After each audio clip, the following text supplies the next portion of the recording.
layar satu, layar dua ya, ini yang bisa banyak, dan ini layar utama ya. Nanti kita tambah lagi layar tancap gitu ya. Ini mukanya kayak ini longso semua nih saya nih ya. belum belum nikah ini. Mudah-mudahan yang belum nikah segera nikah, amin ya. Dapat jodoh yang insya Allah juga pejuang agama Allah gitu ya, amin. Yang paling penting tuh kalau mau nikah itu ya adalah peletakan niatnya ya. Kadang tuh memang masa muda itu memang apa ya? Menurut saya tantangan yang luar biasa gitu ya. Sebelumnya saya cerita dulu ya tentang apa ya? Pengalaman saya waktu kuliah di Malaysia ya. Terus karena apa? Pengalaman saya ini ya itu akhirnya menjadi latar belakang ya ketika saya ngambil keputusan ya eh, saya kerja di Batam, saya bisnis di Batam waktu itu ya saya bertemu dengan macam-macam kejadian, macam-macam orang ya. Nah, keputusan saya ambil ini banyak terpengaruh ya ketika saya berada di Malaysia dulu gitu ya. Jadi saya itu kan awalnya pernah kuliah di UGM ya, UGM Jogja gitu ya. Papa saya juga pengennya saya kuliah di Jogja karena memang beliau orang Jogja gitu kan. Beliau orang Jogja, darah Jogja ya, Jogja asli, Sendowo gitu ya. Nah, beliau juga pengen walaupun kita tinggal di Sumatera ya, di Pekanbaru, di Batam gitu ya, di Dumai juga pernah ya, Dumai kota kecil gitu ya. Tapi itu minyaknya kaya luar biasa sebenarnya ya. Makanya pesawat tempur Amerika itu pakai minyak dari kota Dumai itu ya. Jadi kita lama di situ di Riau ya, Pekanbaru, Dumai, Batam gitu ya. Waktu itu Batam masih bagian dari Riau ya. Kemudian provinsi tersendiri jadinya Kepri ya, Kepulauan Riau. Saya akhirnya masuk UGM gitu ya, masuk UGM. Ayah saya senang banget gitu ya, saya lulus UMPTN ya waktu itu. Saya ingat banget ya waktu nama saya diumumkan di koran ya, itu korannya langsung saya beli, saya borong gitu ya. Saya telepon ayah saya, wah ayah saya sampai nangis waktu itu ya. Karena dia senang banget. Saya jarang banget lihat ayah saya nangis. Itu seumur hidup saya melihat itu satu kali, mendengar itu satu kali. Ya waktu itu pakai telepon ya, dengar gitu. Nah, yang lihat itu juga sekali doang gitu. Ya, jadi ayah saya itu memang ya dia inilah ya, nggak jenis yang mudah meneteskan air mata gitu.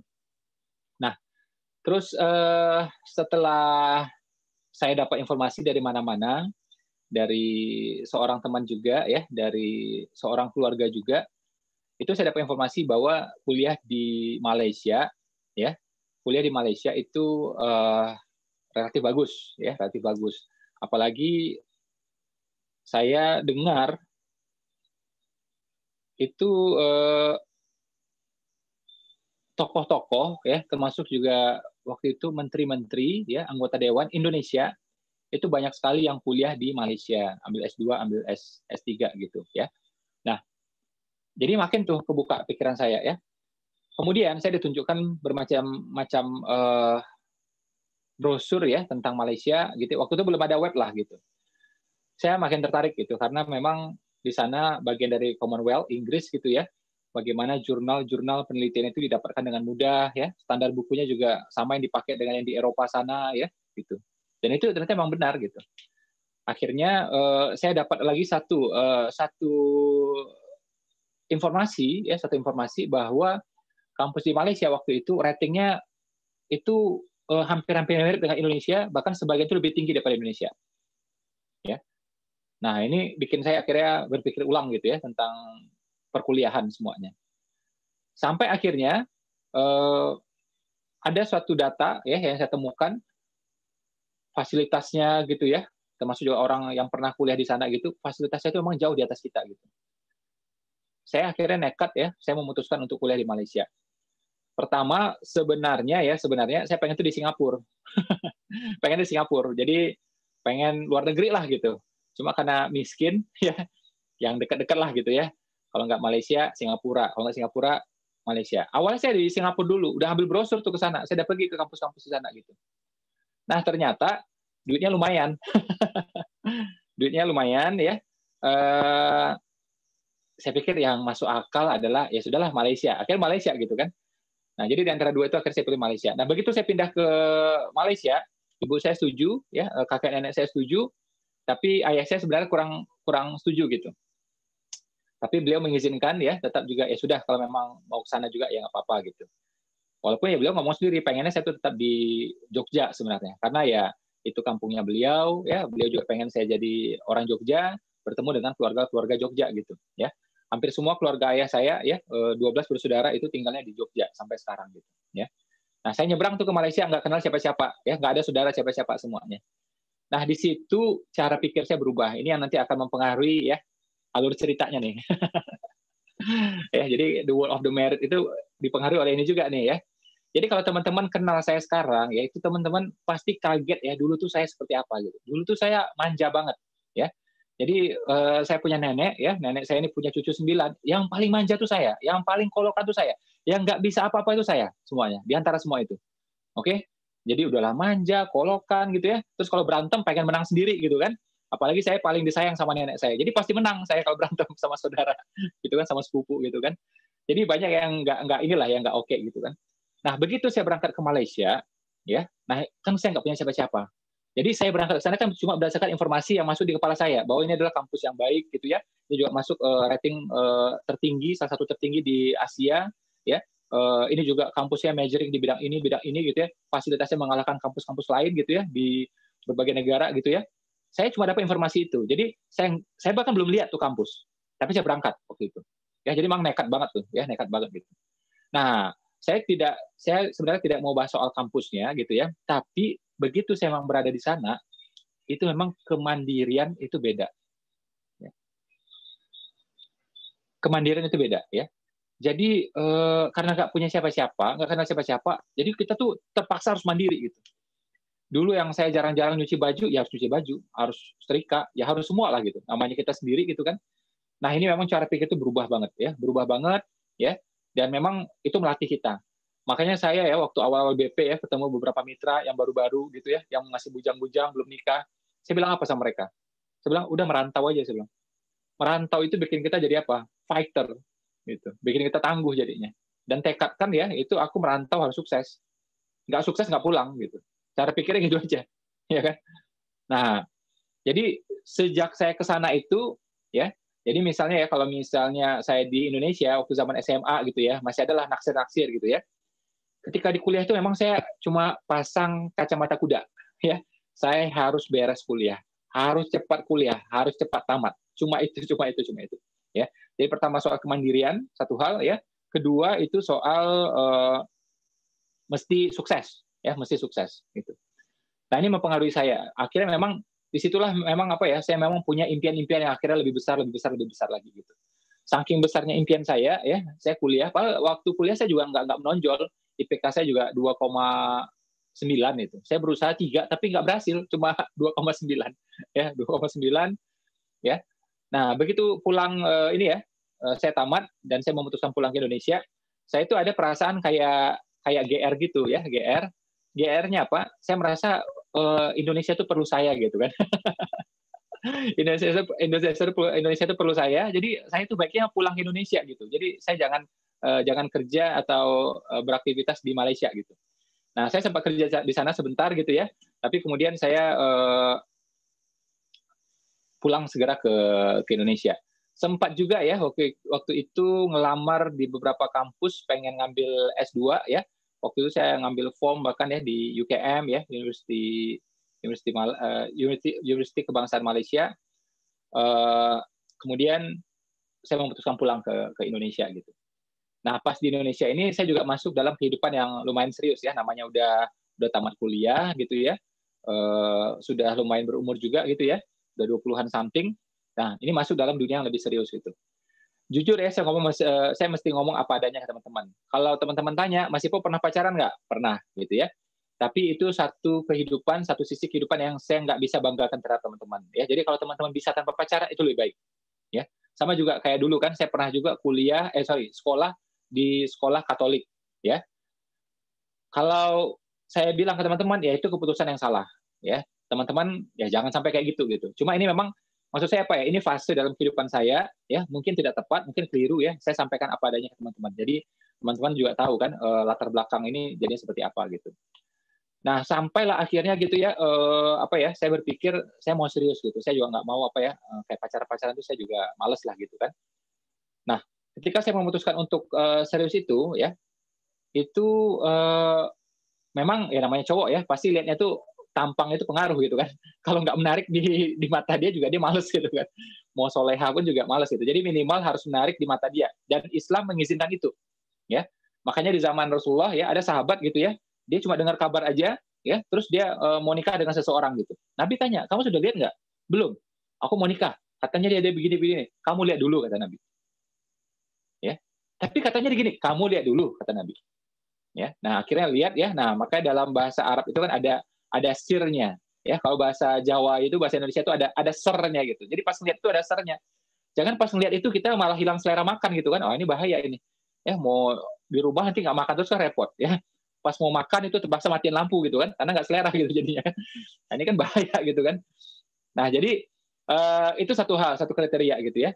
Kedua, memang ketika saya mau nikah itu, nah ini tapi jangan teman-teman jangan pakai ya. Saya ngomong apa adanya. Waktu itu saya berpikir ya, saya orang mualaf, saya islamin bener deh gitu. Ya, sempat niat kayak gitu tuh. Kalau enggak, soleha beneran. Saya cuma mau itu aja tuh. Ya, jadi saya pengen itu saya dapat pahala besar karena mengislamkan orang ya. Kalau enggak memang ya insya Allah dia solehah lah gitu. Saya minta gitu aja sama Allah gitu. Ya kan? Nah, bertemu tuh dengan yang non muslim juga beberapa. Saya pikir, wah ini target nih, saya islamin dah gitu. Kayak bisa aja, nggak gampang islamin orang ya. Tapi kayak gitu tuh cara pikir ini kan. Orang muda tuh sering ngawur gitu kan. Nggak gampang islamin orang. Siapa yang bisa islamin ya? Ustadz aja belum tentu bisa kan. Apalagi saya, agama waktu itu belum jelas gitu kan. Nah, ini pencarian panjang sebenarnya, pencarian panjang gitu ya. Tapi menariknya, saya pengen kasih tahu ke teman-teman ya. Saya kan udah mulai mandiri itu ya. Jadi Malaysia tuh jujur ya memang menempa saya. Jadi saya tuh mandiri ya dalam mengambil keputusan juga mandiri akhirnya. Nah, ketika saya memutuskan serius mau nikah ya Allah aku mau nikah ini gitu ya Allah. Ya. Nah, itu prosesnya akhirnya lebih cepat. Jadi ketika saya dulu mencari jodoh itu dengan teknik pacaran, ya maunya itu pacaran gitu. Setelah pacaran, kenal, nikah gitu kan. Nah, itu bertele-tele terus, dan akhirnya mengecewakan dan nggak oke lah gitu. Ya. Nah, tapi begitu saya memutuskan mau nikah, ya, dan waktu itu saya jemput dengan beberapa amalan, nanti saya bahas gitu ya. Nah, itu akhirnya terjadi percepatan semua, gitu. Jadi ketika saya memutuskan nikah itu ya, saya bilang kan saya pengen istri saya itu ya, kalau nggak yang ini tadi saya bilang ya, kalau nggak non muslim gitu, saya mau alafkan gitu ya, gaya banget gitu ya. Kalau nggak yang soleha gitu. Nah kalau yang soleha ini saya punya kriteria, yang rutin duha, yang rutin tahajud, rutin tilawah, ya, dan insya Allah juga suka sedekah. Saya pengennya itu, ya standar saya waktu itu. Cari itu kemana-mana. Saya kan juga alhamdulillah dari dulu kenal ustadz-ustadz gitu ya, di Batam banyak kenal tokoh-tokoh, kenal ustadz-ustadz juga gitu ya. Jadi saya cari itu nggak ada yang ketemu. Ketemu soleha tapi di mata saya nggak cakep. Saya malas juga kan. Karena ya kita namanya laki-laki yang pengen tuh ya yang di mata kita nyaman gitu kan. Nah, ada yang cakep tapi agamanya kurang oke gitu kan. Jadi gitu terus tuh muter-muter ya, lama gitu kan. Nah, sampai akhirnya suatu malam saya tersadar itu, sampai saya terduduk gitu ya. Saya dari baring-baring terduduk gitu. Saya tanya diri saya tahajud nggak? Enggak ternyata. Duha nggak? Oke, duha. Tapi kadang masih bolong juga gitu ya. Dan masih 2 rakaat gitu. Ya. Sementara saya pengen ya calon istri yang rutin tahajud, ya, rutin duha, tilawah dan seterusnya. Nah, Al-Quran saya jarang buka waktu itu, jarang banget. Sementara pengen istri yang baca Al-Quran rutin gitu. Nah, sejak itu saya buka Al-Quran rutin, ya, walaupun cuma 1 kalimat, 2 kalimat, gitu. Ya, jadi duha saya naikin, tahajud saya rutinin, ya, Al-Quran rutin saya buka, sedekah saya naikin, 4 itu saya ingat banget, ya. Kalau doa, zikir, insya Allah ada gitu ya. Tapi yang 4 ini memang saya jaga gitu. Saya berusaha jaga gitu. Nah, menariknya ya, begitu saya ini ya, saya rutinkan 4 ini akhirnya ketemu. Ya. Jadi waktu itu saya berada di sebuah tempat ya di Kalimantan, di kota Samarinda waktu itu, di sebuah event ya. Saya ketemu dengan seorang wanita, seorang gadis waktu itu, ya. Ketemunya sebentar, nggak sampai setengah jam. Serius, nggak sampai setengah jam. Nggak sampai setengah jam, ya. Kemudian setelah itu, setelah ketemu tuh, tapi memang di mata saya kelihatan, oh ini menarik gitu kan. Nah setelah itu saya ini berusaha cari ininya, ya nomor kontaknya gitu. Akhirnya dapat, akhirnya dapat, kita follow up ya kan, kita follow up. Nah, follow up ya, mulailah itu ya ngobrol gitu ya. Ngobrol seperti itu, kemudian saya bilang, "Saya mau serius saja, saya mau nikah aja," gitu, ya. Nah, apa yang membuat saya berani memutuskan itu, ya, dan dia pun kaget tapi akhirnya mau juga gitu ya. Kaget sih kaget, tapi mau juga gitu kan. Nah, jadi waktu ngobrol itu, kita banyak itu ngomong tentang Nabi, ya, tentang sahabat Nabi. Terus dia juga ya berpikir pengen jodoh, ya dia nggak mau pacaran juga, dia pengennya jodoh ya untuk nikah gitu, ya. Dia waktu itu cari cowok yang sholat dia susah gitu. Ada cowok tapi nggak sholat gitu, ya. Nah, ini ketemu waktu itu sama saya, walaupun waktu itu kemudian lewat telepon gitu ya, lewat telepon. Berdasarkan kita ngobrol gitu, dia tahu saya mulai tahajud gitu ya, saya juga pegang duha dan semuanya. Jadi dia udah sreg tuh. Terus juga saya tidak ketemu sama ayahnya dia ya, karena ayahnya sudah almarhum gitu ya. Tapi yang menurut dia, banyak omongan saya itu yang mirip dengan ayahnya gitu. Jadi kayak misalnya kalau udah bingung gitu ya soal ini, atau mungkin juga ada kayak potensi tahayul gitu, saya kan sering ngomong, ada ayatnya nggak? Saya bilang gitu. Ada hadisnya nggak gitu. Ternyata kalimat ini juga dipakai oleh ayahnya gitu, ya. Terus juga ya sama lah ya, kayak ada tokoh-tokoh yang beliau idolakan, ternyata juga saya suka ya amalan-amalan yang ayahnya lakukan, saya juga lakukan gitu, ya. Nah, jadi berdasarkan kesamaan ini, ya, berdasarkan kesamaan ini, begitu saya lamar dia juga akhirnya mau gitu. Walaupun ini mungkin prosesnya tidak ideal ya, kalau ta'aruf beneran kan, ya itu kan saya bertemu dengan keluarganya langsung, tidak melalui dia gitu, ya. Tapi ya itu kita lewat telepon aja semuanya, ya. Begitu dia bilang, oke, iya, gitu ya. Saya berangkat ya ke kotanya lagi, ya. Waktu itu saya pikir kotanya jauh gitu ya. Jadi pertama kali saya datang ke kota itu ke Samarinda, karena jauh banget waktu itu menurut saya bilang dalam hati, kapok dah nggak mau kesini lagi gitu. Ternyata dapat jodoh orang sana kan, bolak-balik ke sana. Gitu. Makanya nggak boleh ngomong gitu tuh ya. Nah, saya berangkat ke sana lagi, ya saya berangkat sendiri, ya saya berangkat sendiri karena memang dalam Islam itu boleh ngelamar itu laki-laki sendiri boleh, walaupun memang lebih lebih toyib ya, lebih baik itu kalau bareng-bareng sama keluarga juga. Saya datang, saya bertemu dengan keluarganya, ada ibunya, ada kakaknya gitu ya, ada adiknya gitu ya, ada juga ponakan-ponakannya. Saya jelasin kemauan saya, dan alhamdulillah langsung setuju, ya. Saya waktu berangkat ke sana itu baca doanya Nabi Musa, ya, agar dimudahkan lisannya ya, mudah juga orang paham gitu. Kadang kita mudah lisan tapi orang nggak paham maksud kita apa gitu kan. Nah, ini saya minta ya lisan saya dilancarkan ya dan orang paham maksud saya apa gitu ya. Karena pemahaman ini kan mahal. Namanya pemahaman itu Allah yang kasih itu ya. Kalau tahu itu semua orang bisa tahu, tapi paham itu mahal itu. Nah, saya mintanya itu biar orang ini paham ya, keluarganya paham apa yang saya mau. Akhirnya setuju. Itu pertemuan saya kedua. Ya, jadi saya langsung ketemu keluarganya. Pertemuan ketiga, ibunya ketemu dengan ibu saya. Ya, dia ayahnya udah nggak ada, ayah saya udah nggak ada gitu ya. Ayah saya nggak ada tahun 99. Jadi sama-sama kita yatim gitu ya. Ayahnya meninggal bulan Ramadan, ayah saya juga meninggal bulan Ramadan. Dia berempat bersaudara, saya juga berempat bersaudara. Dia anak ketiga, saya juga anak ketiga. Ya, dia ternyata juga tamatan UGM. Ya, nah jadi banyak kesamaan lah gitu ya. Tapi itu semua nggak bikin apa ya, nggak tidak membuat kita untuk menikah. Yang membuat kita memutuskan menikah itu gara-gara cerita kita ya, diskusi kita tentang Nabi waktu itu.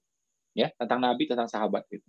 Ya. Jadi kita merasa oh ya ini cocok nih untuk jodoh gitu ya, untuk kehidupan yang serius. Kemudian ibunya datang ke Batam ya sama dia juga gitu ya, datang ke Batam ya, ngobrol sama ibu saya, yaitu pertemuan ketiga ya. Pertemuan keempat ya, dan totalnya itu tidak sampai 3 bulan, bertemu langsung nikah sudah. Jadi pertemuan keempat itu udah langsung nikah. Dengan sederhana, nggak pakai pesta macam-macam, cuma apa ya, cuma pakai tenda lah di rumah gitu, ya. Dan mas kawinnya nggak seberapa, ya. Saya juga kasih cincin, dia cuma cincin perak, ya. Yang 2 biji itu harganya nggak sampai berapa, ya. Pokoknya berapa ratus ribu itulah. Besok mau nikah, malam itu saya cari di mall, ya. Ya jadi simpel banget gitu. Nah, apa yang saya pengen sampaikan buat teman-teman, ya. Apa yang saya pengen sampaikan buat teman-teman. Jadi ketika dulu ya, saya bilang tuh, saya punya kenalan banyak di Batam, tokoh-tokoh, ustadz-ustadz itu saya kenal gitu, ya. Jadi harusnya saya mudah mendapatkan ya calon jodoh mestinya gitu, ya. Tapi saya cari sekian lama nggak ketemu gitu. Nah, ketika saya melakukan sesuatu, ya ternyata cepat sekali akhirnya ketemu. Gitu. Apa yang saya lakukan itu, ya namanya pemantasan diri, ya. Saya pengen istri yang tahajud, ternyata saya belum tahajud. Saya pengen istri yang suka baca Al-Quran gitu. Sayanya jarang buka Al-Quran. Gimana ceritanya coba? Ya. Nah, tapi begitu saya lakukan itu, ya, duha saya tingkatkan, tahajud saya mulai rutinkan, Al-Quran mulai rutin saya buka, ya, dan saya tingkatkan sedekah, saya ketemu juga dengan karakter yang kurang lebih sama yang seperti saya lakukan. Dan ternyata dia ini sudah lakukan sejak lama. Dia duha sejak SMA, ya. Tahajud sudah berapa tahun sebelumnya gitu. Kalau sedekah ya alhamdulillah, ya. Nah, jadi maksud saya apa? Jodoh itu ya soal apa? Pemantasan diri. Kalau kita berusaha memantaskan diri, Allah pertemukan. Selama ini ya, kalau kita ngomong misalnya gitu ya, mungkin nilai saya nilai 6, dia mungkin nilainya udah 7,5 atau 8. Ya nggak ketemu, belum pantas. Tapi berusaha kita memantaskan diri, akhirnya dipertemukan. Dia sudah dari dulu ada gitu kan, bukan tiba-tiba ada kan gitu. Sudah tahajud juga gitu. Tapi kenapa belum bertemu? Karena belum pantas. Ya. Makanya teman-teman saya bilang, ya pengen jodoh seperti apa, kita berusaha amalnya seperti itu. Kalau pengen jodoh nilai 8, 8 kan diri kita. Kita pengen jodoh nilai 9, 9 kan diri kita. Ya. Oh, saya cukup Pak, nilai 6 ya nggak apa-apa. Ya sudah, 6 aja nggak apa-apa. Tapi apa iya mau yang nilai 6? Ya. Apa iya? Ya. Uang mau untuk seumur hidup kok. Ya. Uang untuk melahirkan anak kita gitu kan. Nah, jadi kalau bisa ya nilai 8 aja, 9 aja gitu kan. Oke, tapi ini nilai 8 dan 9 itu dari segi amal.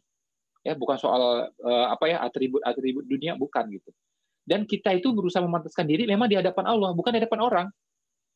Ya, agar karakter lebih baik lagi, agar ini sama orang enggak gitu poinnya. Kita memantaskan diri di hadapan di hadapan Allah gitu. Ya. Jadi sungguh-sungguhnya di hadapan Allah itu. Nah, itu masa-masa ya waktu itu saya ingat banget tuh ya, itu saya habis sholat aja tuh gampang nangis ya. Doa nangis, padahal nggak ada apa-apa, nggak ada masalah gitu. Ya.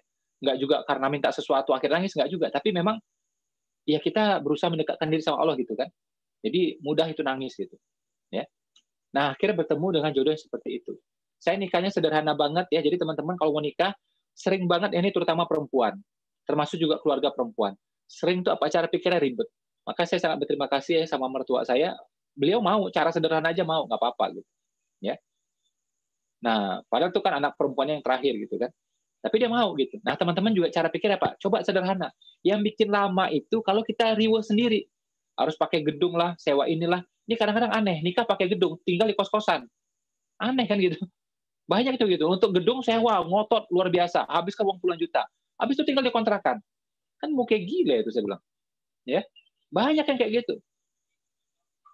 Ya. Terus nyebar undangan. Wah, undangannya tebal. Malah kan tebal buku 7 kajian rezeki, ya kan? Buat apa uang sekali pakai langsung buang itu kok? Ya, kasih lagi souvenir-souvenir. Hidupnya aja susah pakai souvenir segala coba. Ya, bagi-bagi ke orang gitu. Ya, jadi ini yang bikin kita tuh nggak fokus. Kita sering terpengaruh ya karena film dan semuanya. Bahkan saya ini ada penelitian ya, saya tulis juga kan di buku Enteng Jodoh, Enteng Rezeki gitu ya. Cuma memang saya kalau ngomong di publik saya nggak berani, takut orang tersinggung gitu. Bahkan ada penelitiannya gitu. Resepsi itu kalau biayanya tinggi, ya, semakin tinggi biaya resepsi, itu semakin besar potensi untuk cerai. Penelitian, bukan kata saya. Ya, penelitian itu. Nah, sekarang kita lihat dari aspek rasionalnya. Kenapa? Itu bikin orang kan nggak fokus gitu. Saya ketika menjelang nikah itu pikiran saya fokus aja udah, nggak ada yang lain-lain. Saya datang ke masjid waktu itu untuk akad nikah, ya. Walaupun saya udah wudhu di rumah, sampai di sana saya wudhu lagi, saya sholat duha sekaligus tahiyatul masjid, terus udah langsung akad gitu. Akad sekali ngomong langsung beres semuanya. Ya. Jadi nggak pikir macam-macam. Kadang kita berpikir itu kan mas kawin, uang yang disusun, susunnya berapa. Jadi habis energi di sana. Coba itu cari berkah aja coba. Ya. Bagaimana pertolongan Allah tuh hadir aja gitu. Saya waktu itu ya membayangkan ketika saya berjalan menuju masjid itu, ya Islamic Center di Samarinda, di kepala saya cuma satu, apa itu? Ketika menjelang akad nikah, Rasul hadir di situ. Gitu. Pikiran saya itu aja udah. Dan bagaimana nikah ini adalah bagian dari sunnah Rasul. Ya, oke saya suka sama dia, oke saya mau jalani hidup sama dia, tapi saya memutuskan untuk nikah ya karena Rasul nyuruh nikah gitu. Ya, jadi saya bayangkan tuh ya, Rasul tuh ya hadir di situ, duduk di situ gitu. Maka nggak kepikiran macam-macam. Nah, akan beda ceritanya ya kalau kita ada gedung inilah, resepsi inilah, makanannya cateringnya ada menu ini, menu itu ada macam-macam gitu ya. Nanti tamu pulang kasih lagi souvenir. Walaupun ada IO, ya walaupun ada wedding planner, tetap kita kepikiran bahwa yang punya hajat kita kok, yang keluar duit kita kok, pasti kepikiran, ya kan? Nah ini bikin kita kadang-kadang nggak fokus. Dan akhirnya apa? Bukan soal nggak fokus ya kadang-kadang. Apalagi tuh? Uangnya belum cukup. Akhirnya apa? Nunggu kan? nunggu biar uangnya cukup, biar apa? Bisa bayar gedungnya, bayar ini macam-macam semuanya. Saya harap ya kalau mitra BP jangan cara pikirnya seperti itu. Ya. Tapi orang tua mau, Pak. Kalau Anda laki-laki, Anda harusnya bisa ngasih tahu ke orang tua dan calon mertua Anda. Anda bisa argumen, wong Anda pemimpin kok, masa nggak bisa? Ya. Kalau nggak berarti Anda lemah, mohon maaf saya bilang. Ya, masa meyakinkan nggak bisa, Anda imamnya kok. Ya kan? Nah, maksud saya bukan juga saklek ya. Tentu kita ada kompromi juga. Misalnya orang tua pengen agak gini dikit ya, nggak apa-apa kita ikutin. Tapi teman-teman mesti ngerti ruhnya ya, bahwa sederhana itu lebih baik gitu. Boleh nggak pakai walimah gitu ya? Boleh, itu kan sunnah ya. Kalau akad itu wajib ya, kalau walimah itu sunnah dianjurkan walaupun sepotong kambing kata Nabi ya. Tapi yang saya sering lihat adalah apa? Kita ini berlebihan dalam apapun. Bikin undangan aja habis belasan juta, untuk gedung puluhan juta. Itu kan kelakuan kita rata-rata. Dan rata-rata orang yang menikah apa? Hobinya ngutang. Ya. Jadi sebenarnya nggak mampu dipaksain coba. Ngapain saya bilang. Ya. Tapi saya punya uang masih po. Kan saya jualan BP. Wah. Kalau ada uang, ya, ini saya kasih tahu ilmunya nih, biar nggak rugi, ya. Kita kan orangnya pantang rugi, ya. Kalau ada uang dan uangnya lumayan, uang itu ya besarkan di mahar, bukan resepsi. Itu tipsnya. Kalau Anda besarkan mahar, diberikan itu pada wanita, keluarga wanita, ya, pada istri Anda, itu bagian dari memuliakan dia. Gitu. Anda kasih emas sekian gitu, sekian gram gitu misalnya. Ya, atau Anda kasih barang lah apa gitu ya, atau cincin berlian atau apalah gitu. Mahar kan pokoknya sesuatu yang berharga gitu kan. Anda kasihkan gitu, teman-teman kasihkan. Itu kan bermanfaat buat dia dan itu milik dia gitu. Beda sama hotel tadi atau gedung atau catering, yang untung ya itu wedding planner, hotel yang punya gedung ya, catering itu yang untung. Dan uangnya hangus langsung udah. Ya. Tapi kalau kita kasih ke dia, barangnya ada kan? Emasnya ada, berliannya ada, bermanfaat. Ya, nanti kapan-kapan BU bisa pinjam kan? Nah, ya, Dek, aku lagi perlu nih, mau ROBP, mau nyetok di rumah. Masnya kemarin pinjam sebentar ya, nah masih bisa. Ya jangan gitu niatnya. Tapi intinya itu bagian dari memuliakan wanita dan keluarga wanita. Banyak mitos yang berseliweran di sekitar kita tentang pernikahan. Ya, itu yang akhirnya lama. Karena adat ini memang luar biasa di Indonesia. Jadi kita bertempur tuh sama adat. Jadi ada dua tuh musuh biasanya itu. Ya, adat, gengsi. Nah, ada lagi musuh terdekat apa itu? Keluarga. Ya, walaupun ini bukan musuh sebenarnya. Karena keluarga biasa cenderung membesarkan, gitu. Ya, kita kan pengen sederhana nih, udah tahu ilmunya gitu kan. Nah, jadi tiga-tiga nih, ya, gengsi, adat, keluarga. Ini memang nggak gampang. Tapi kalau Anda laki-laki, harusnya Anda bisa meyakinkan. Dan kalau Anda wanita, nggak usah nuntut seperti itu. Ya, nggak usah nuntut seperti itu. Wanita ini kan sukanya ini ya, kayak halu-halu sedikit gitu loh. Pengen romantis, ini, itu, ya. Kebanyakan nonton drama Korea. Coba cek di datanya, ya. Itu tingkat perceraian di Korea tinggi sekali. Coba cek data, ya. Jadi jangan halu kalau nonton drama, nonton biasa aja, nggak usah masukin hati gitu. Saya The Wall of the Married juga saya nggak nonton kok, saya nggak tahu gitu. Cuma saya kalau bikin sesuatu itu mempelajari, ya.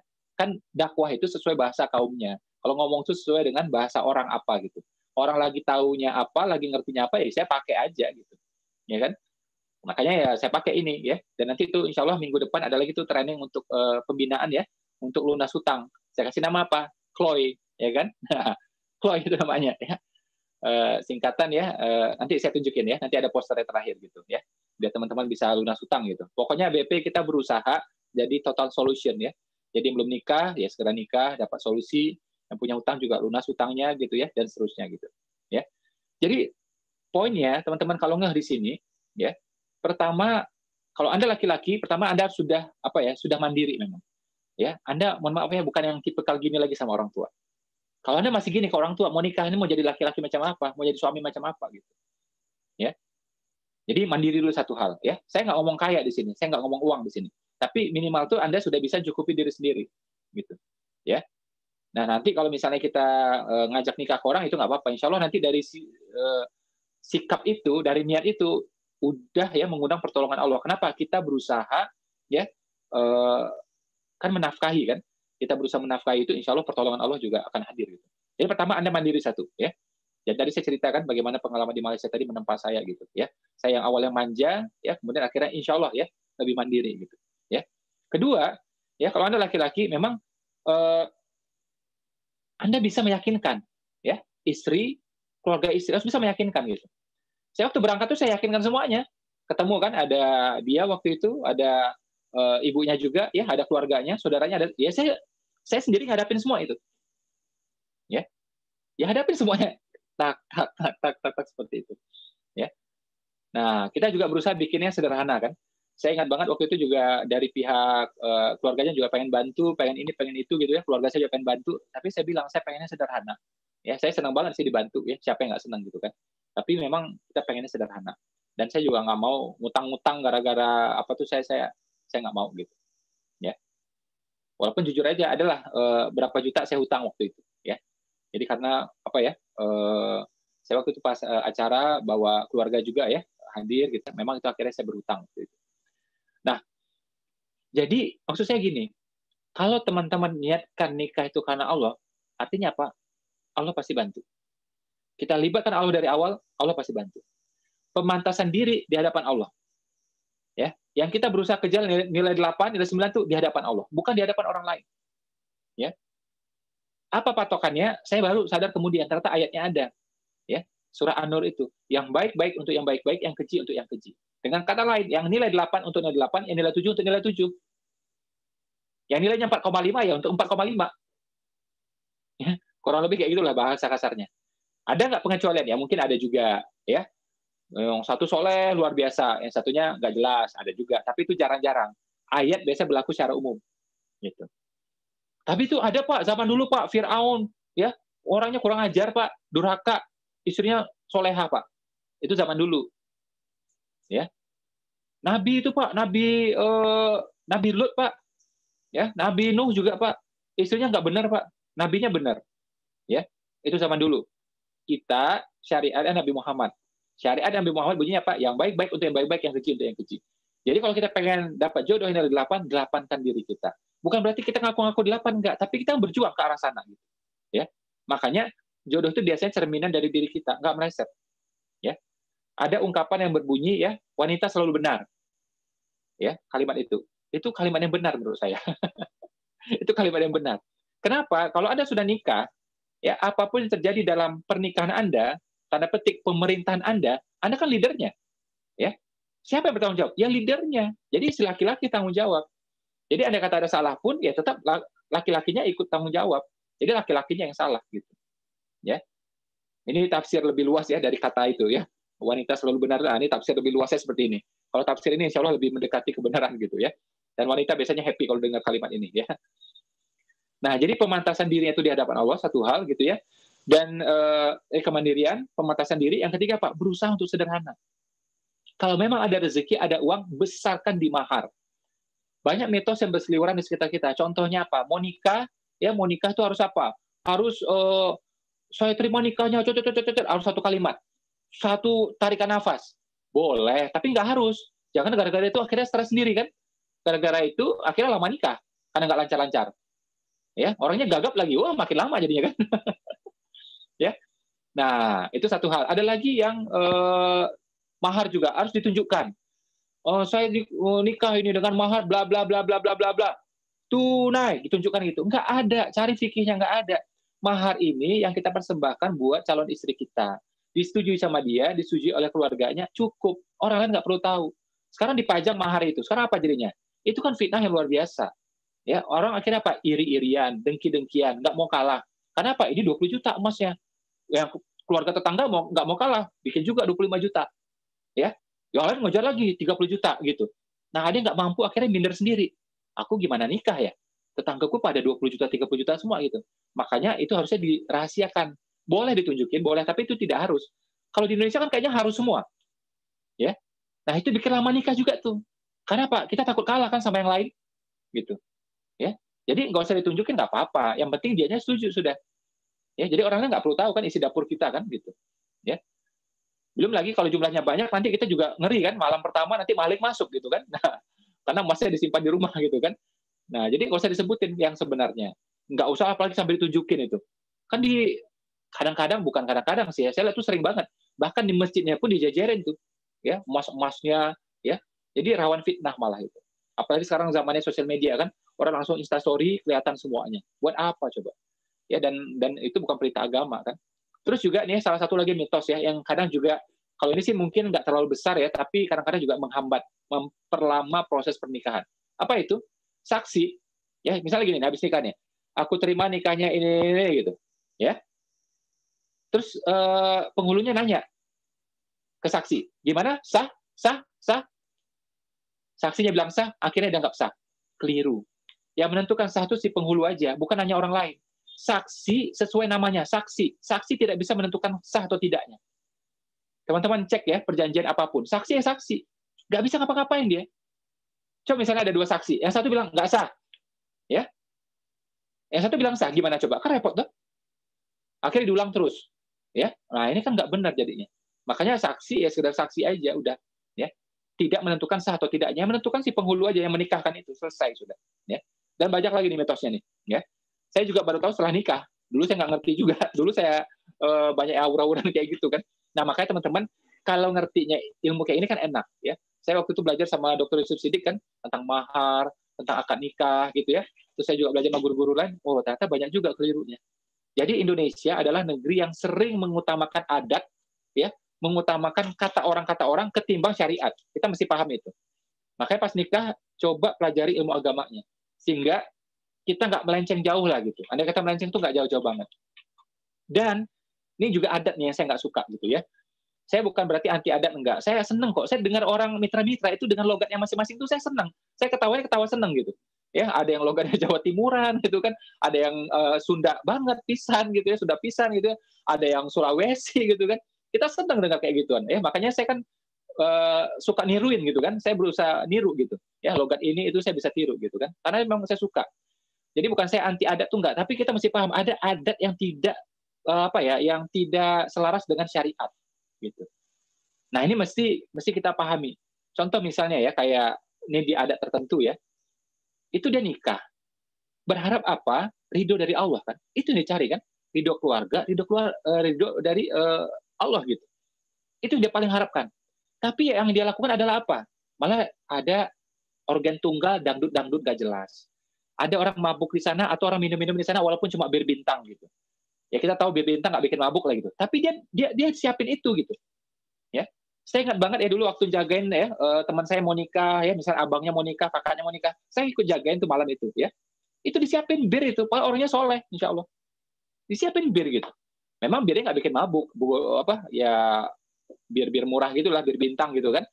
Ya kita mau minum berapa botol pun nggak mabuk. Tapi bukan soal itu kan haram, bukan soal mabuknya kan. Kenapa kita adain itu coba? Untuk sesuatu yang kita kejar berkahnya kan. Mau nikah gini loh. Ya, terus apa lagi contohnya? Ya, pas mau nikah, ya, itu pakai kemben, terus disiram di hadapan orang banyak. Ilmu dari mana coba itu? Coba nih laki-laki, kan hadir di sini. Apa yang Anda bayangkan ya, lihat wanita pakai kemben, ya, disiram. Syahwat Anda sebagai laki-laki itu pasti naik secara umum. Kecuali mukanya jelek, mungkin Anda nggak tertarik. Ya. Tapi kalau dia cakep, ya, walaupun itu misalnya calon istri orang, Anda lihat pasti syahwat, nggak mungkin enggak. Wanita pakai kemben segini nih, disiramin pakai air, dilihatnya sama orang banyak. Apa ini coba kayak gituan? Dan masih banyak lagi, saya nggak mau terusin. Ya, tapi intinya teman-teman tahu ya bagaimana banyak adat yang memang bertentangan dengan syariat.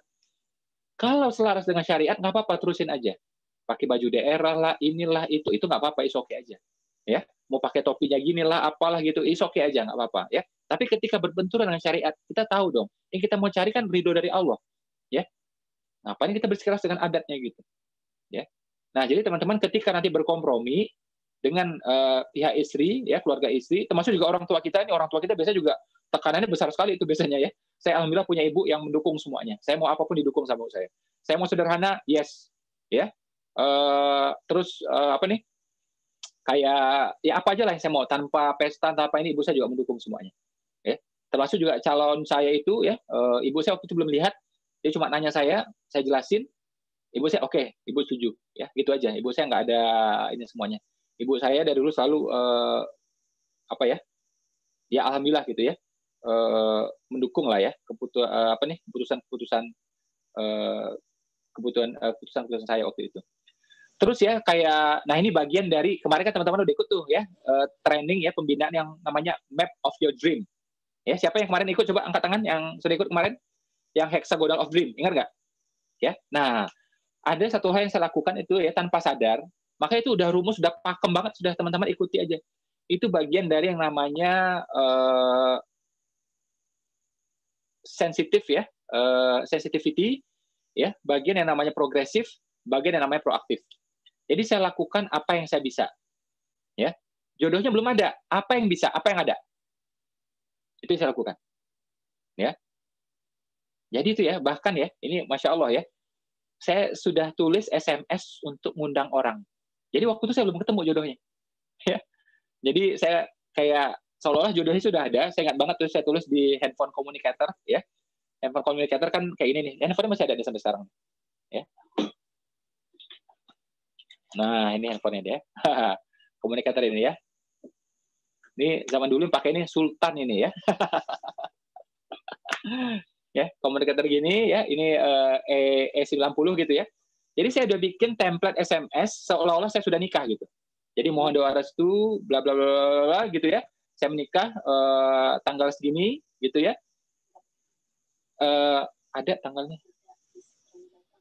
Harinya ada ya, hari Jumat gitu ya. Saya bilang ada juga jamnya pagi gitu ya. Jadi waktu itu belum kejadian tuh. Ya. Ternyata itu 90% tepat. Harinya sama, jamnya juga gitu ya. Jadi saya lakukan semua. Termasuk waktu itu kan saya ngarang aja kan. Ini jodohnya namanya siapa? Kan belum ketemu waktu itu kan. Saya ngarang-ngarang, saya tulis waktu itu namanya adalah saya tulis YA. Saya berpikir abjad pertama itu A. Ya. Abjad terakhir itu Z. Tapi saya pikir nggak ada juga nama orang Z kan waktu itu kan. Ya sudahlah Y aja Y gitu. Jadi saya taruh ngawur itu aja tuh. YA gitu. Ipo Santosa dan YA, saya taruh kayak gitu, ya. Ternyata nama istri saya kebalik dikit kan, A titik Y kan, Astrid Yusmita, gitu. Kan kalau nama benar itu Astrid Yusmita Ananda Putri Suhaimi, ya. Diringkas kalau di IG jadinya Suhaimi. Suhaimi itu nama ayahnya gitu, ya. Jadi saya tulis itu YA, ketemunya dapat juga AY gitu, ya beneran gitu, ya. Itu saya tulis tuh. Terus apalagi di rumah juga, ya. Jadi saya lakukan apa yang saya bisa lakukan. Ini bagian dari proaktif dan progresif. Apa yang saya lakukan lagi? Saya bikin kasur itu agak gede, walaupun sebenarnya kecil juga gitu ya. Saya kan sendiri nih bujang, harusnya kasurnya kecil gitu. Enggak, saya cari kasur yang gede. Saya beranggapan jodohnya ntar lagi datang. Jadi kasur harus gede. Ya, jadi saya lakukan apa yang bisa saya lakukan. Gitu. Terus ya saya berpikir ya wanita biasanya suka bunga. Saya tanam bunga. Jadi di depan kamar saya itu ya ada jendela, saya tanam bunga tuh. Ya, saya kasih warna-warni karena setahu saya wanita suka bunga. Ternyata dia nggak suka juga ternyata. Tapi saya lakukan apa yang saya bisa lakukan gitu. Ya. Sampai kayak gitu tuh. Ya. Nah, termasuk juga saya memperbaiki perabot dapur waktu itu ya. Saya berpikir ya ini wanita, nanti wanita juga sering ke dapur gitu ya. Ya sudah, saya bikin tuh ada rak-raknya gitu ya. Dulu kan waktu saya sendiri ya barang-barang tuh saya geletakin aja semuanya gitu kan, namanya laki-laki bujang ya, suka-suka aja gitu kan. Tapi karena berpikir entar lagi bakal ada nih cewek ya, istri datang ke rumah saya gitu ya, saya kasihlah itu rak-rak ya, saya panggil tukang ya, bikin lemari-lemari semuanya. Jadi saya lakukan apa yang saya bisa lakukan. Dan memang ini bagian dari visual, bagian dari progresif, bagian dari sensitivity, bagian dari proaktif. Gitu. Ya makanya kalau kemarin tuh ikut yang pembinaan Map of Your Dream itu pasti paham tuh maksud saya itu apa. Jadi lakukan apa yang bisa dilakukan, ya. Jadi ini. Nah, mana yang bisa dilakukan? Lakukan. Ini lakukan. Nah, ini mungkin belum bisa. Kenapa? Jodohnya belum ada. Ya sudah, ini yang kita tunggu gitu. Tapi yang lain yang dilakukan. Nah, kebanyakan orang kan enggak. Nunggu semuanya komplit baru melakukan. Ya. Jadi balik yang tadi ya, pertama kemandirian satu hal ya, terutama buat teman-teman yang laki-laki ya. Kedua pemantasan diri ya. Dan ingat ya, pemantasan diri itu di hadapan Allah, bukan kata orang. Gitu. Oke. Yang ketiga adalah dari segi sederhana, berusaha ya mengemas pernikahan itu sederhana. Ini tantangan di Indonesia, ini paling berat ini biasanya. Ya. Karena biasanya kita akhirnya ya udahlah daripada ribut gitu, ya. Dan saya melihat ya di sekitar saya itu mostly orang rela berhutang demi gedung, demi catering, demi baju yang dia inginkan, ya. Ada lagi tuh kadang-kadang untuk pre-wedding foto gitu. Anda mau nikah cari ridho Allah, malah foto-foto kayak gitu ngapain? Ya, saya foto kayak gitu nggak ada. Setelah nikah saya foto suka-suka saya di Korea, kita foto-foto. Kita sewa fotografer. Bayar berapa waktu itu kemarin? ya bayarlah pokoknya udah gitu kan. Ya, saya foto di Perancis, udah nikah, suka-suka sudah gitu kan, bisa semuanya. Nah, jadi kalau udah nikah tuh udah gampang. Cuma orang sering habis energinya itu foto pre-wedding lah, inilah itu udah macam-macam semuanya. Nah, itu biasanya gara-gara film, gara-gara sinetron. Drakor juga itu ya, punya kontribusi besar tuh bikin orang halu kayak gituan ya. Nah, kemudian ya, nanti setelah ini teman-teman silakan kalau mau bertanya boleh ya. Nanti tolong diatur ya Mas Barkah ya. Nanti kalau ada yang mau bertanya silakan gitu ya. Kemudian kita masuk nih fase pernikahan ya. Fase pernikahan. Oke. Oke, Mas Barkah boleh tunjukin itu yang gambar single versus married itu coba. Ya, ini persiapan tadi kita udah bahas ya. Persiapan. Nah, kita masuk ini. Jadi menurut penelitian ya, ini saya tuh suka ya.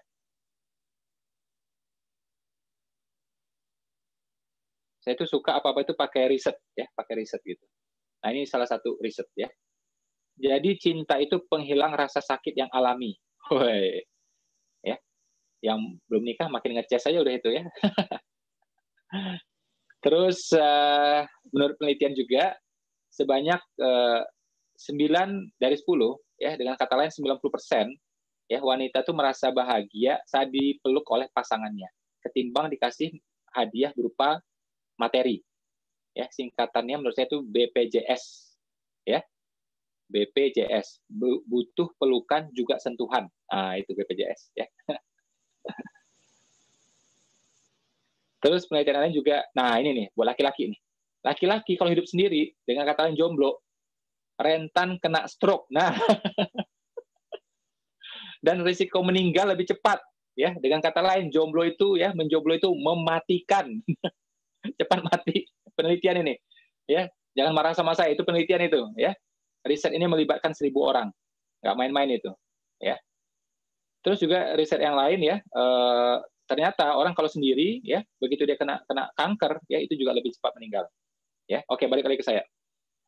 Jadi secara umum menikah itu menyehatkan ya. Logika sederhananya gini, kalau orang nggak punya siapa-siapa, dia pas lagi sakit motivasi untuk sembuh tuh kurang. Tapi kalau dia punya pasangan, punya anak, pasti punya motivasi yang besar ya. Makanya menikah itu memberikan dorongan-dorongan yang luar biasa gitu ya. Dan kayak tadi ya, pelukan itu ya, ternyata pelukan suami istri itu ya, orang yang kita sayangi, orang yang kita ini gitu ya, itu bikin kita lebih sehat, lebih panjang umur. Ya, jadi kalau pengen ya istri kita ya panjang umur, ya udah rajin aja dipeluk. Makanya suami yang jarang meluk istrinya berarti dia pengen istri cepat mati itu. Ya, hati-hati tuh kalau istri kita ya suami kita jarang-jarang meluk kita mulai curiga nih, kamu mau aku mati cepat gitu ya. Nah, curiga aja tanya itu. Ini kata penelitian loh, bukan kata aku loh. Ya udah rajin aja pelukan gitu ya. Dan nikah itu memang luar biasa kan. Itu amalan seumur hidup. Sholat cuma 5 menit, ya. Puasa cuma 30 hari. Haji cuma 5 hari. Haji itu yang utama cuma 5 hari, sebentar aja. Ya, paling lama seminggu lah gitu. Ya. Tapi nikah itu adalah ibadah seumur hidup sampai nanti kita meninggal. Ya, jadi lama banget, puluhan tahun itu. Ya. Jadi full ibadah semua, tidur jadi ibadah, semuanya ibadah. Uang pegangan tangan aja dosa berguguran. Itu pegangan tangan, apalagi pegang-pegang yang lain kan. Nah, makanya kata Nabi itu hubungan intim suami istri pun juga itu sedekah gitu. Sahabat nggak bertanya, apa ya ini sampai penasaran, terus bertanya kan apa ya Rasulullah? Iya kata Nabi, sedekah iya sedekah gitu. Jadi kalau mau sedekah yang banyak gitu aja caranya udah. Ya hubungan intim suami istri pasti ikhlas sudah itu. Ya. Gak ada yang nggak ikhlas sudah ya. Nah terus oh ya saya mau ngucapin selamat dulu ya bagi yang baru nikah ya. Di sini ada siapa nih yang baru nikah nih? Mas Akil kemarin ya, sama sama itu ya, Akil sama Nova ya. Terus siapa lagi yang baru nikah? Ya alhamdulillah dapat jodohnya orang BP juga ya. Alhamdulillah, BP ketemu BP. Alhamdulillah. Mas Ipo, nanti kalau saya ketemu calon jodohnya beda grup gimana Mas Ipo? Ya udah penting ketemu dulu jodohnya. Ya nanti soal pindah grup mah gampang ya. Nanti kalau misalnya beda grup, udah nikah aja dulu ya, nikah aja dulu nanti setelah nikah kompromi. Ya, silakan memutuskan, silakan kompromi kira-kira mau grup yang mana, yang A atau yang B, simple banget ya.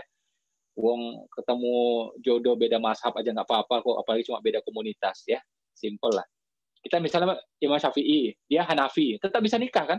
Apa masalahnya coba? Kita orang Indonesia, dia orang Arab Saudi, bisa nikah juga. Wah, ini cuma beda grup doang, gampang itu ya.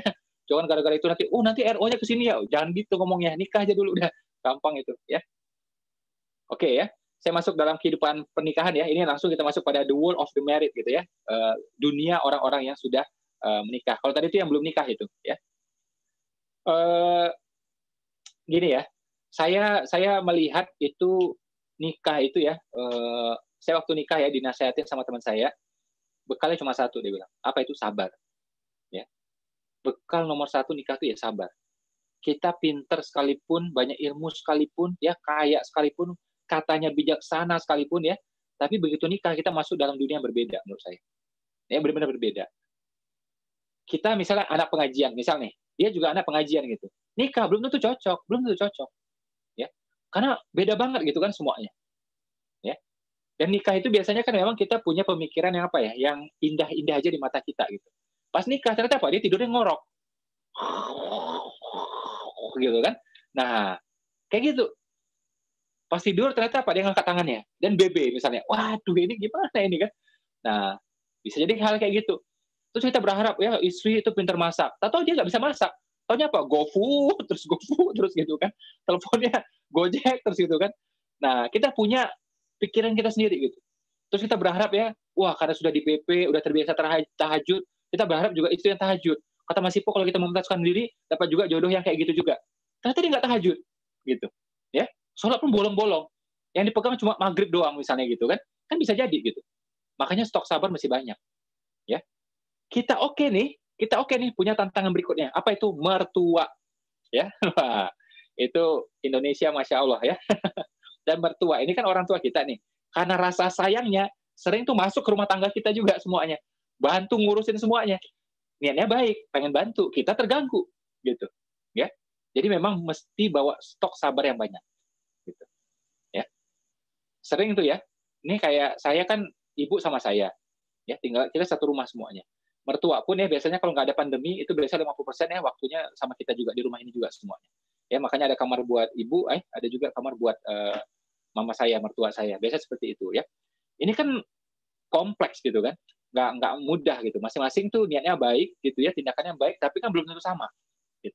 Yang satu pengen makan ini misalnya, ya, atau pengen cara masaknya seperti ini, ya.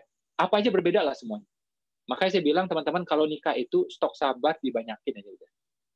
Terus orang bilang kan nikah itu mengundang rezeki gitu. Saya juga percaya dulu kayak gitu. Habis nikah saya pikir rezeki membaik. Ternyata ya alhamdulillah setelah 2 bulan makin turun ternyata. Utang saya waktu itu belum lunas juga waktu itu ya. Saya ingat banget. Bulan September waktu itu belum lunas juga waktu itu. Ya. Kemudian bulan Desember waktu itu belum lunas juga. Januari saya cicil di Februari kalau nggak salah lunas, kalau nggak salah saya waktu itu. Ya.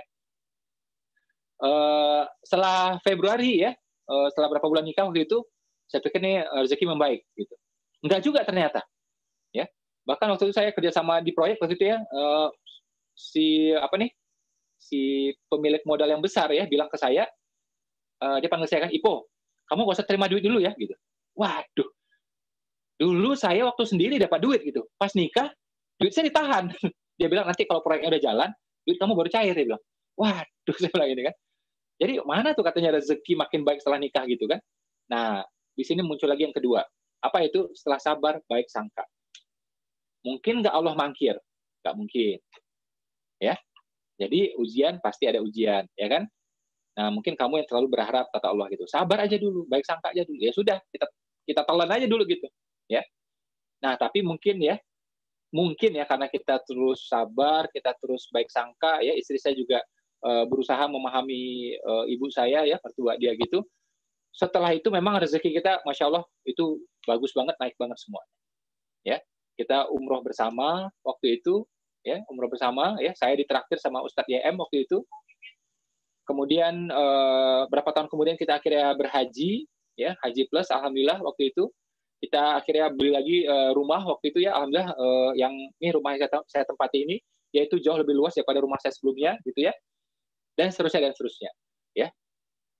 Dia senang Mercy, ya sudah waktu itu kita beli Mercy, ya, nomor platnya sesuai dengan tanggal lahirnya dia waktu itu, ya, dan seterusnya lah, ya. Nah, jadi kita ini, ya, saya ini pacarannya itu setelah nikah. Ya. satu tips ya buat teman-teman, kalau sudah nikah sekalipun, ya harus punya waktu untuk pacaran berdua, tanpa anak sama sekali. Makanya saya cerewet bolak-balik ngomong adalah apa? Mesti punya asisten rumah. Kalau enggak, ya Anda pasti capek terus. Jadi istri muka udah capek terus gitu. Ya. Nah, jadi kalau misalnya bisa dibantu sama orang, nggak apa-apa, kasih aja gitu kesempatan itu. Orang lain bantu, ya rezekinya pun juga terbantu kan, kita kasih gaji ya. Gitu. Nah, rumah tangga kita terbantu, ya kita juga punya waktu lebih banyak bersama istri. Istri nggak terlalu capek jadinya. Ya, jadi mesti punya waktu bersama. Gitu. Saya ini kan di rumah terus nih. Sebelum pandemi saya di rumah terus juga. Setelah pandemi ya makin di rumah kan. Itu dari saya selesai sholat subuh sampai malam ya kerja saya ngobrol terus sama istri. Gitu. Andai kata dulu sebelum pandemi ya kita pergi jalan berdua. Kadang makan mie ya bakmi di mana gitu ya, ada yang di pinggir jalan juga kadang-kadang gitu ya. Atau kita nonton gitu kan. Cari nonton apa film yang kita suka gitu ya, makan popcorn bareng. Pokoknya selalu harus ada ya alokasikan waktu untuk berdua. Dan ini berlaku buat semua. Maksudnya apa? Nanti ada lagi waktu yang memang bersama anak saja. Ya. Nah, ini nanti kapan-kapan kita bahas lah gitu ya. Tapi yang kita ini ya, kita ini harus punya waktu untuk mesra-mesraan, untuk dua-duaan, ya. Jadi kalau memang nggak ada, diadain. Wah, tapi saya jenisnya orang nggak kayak gitu, Pak. Saya nggak romantis, Pak. Paksa. Bisa jadi romantis itu bagian dari ibadah. Saya juga awalnya nggak romantis kok, ya.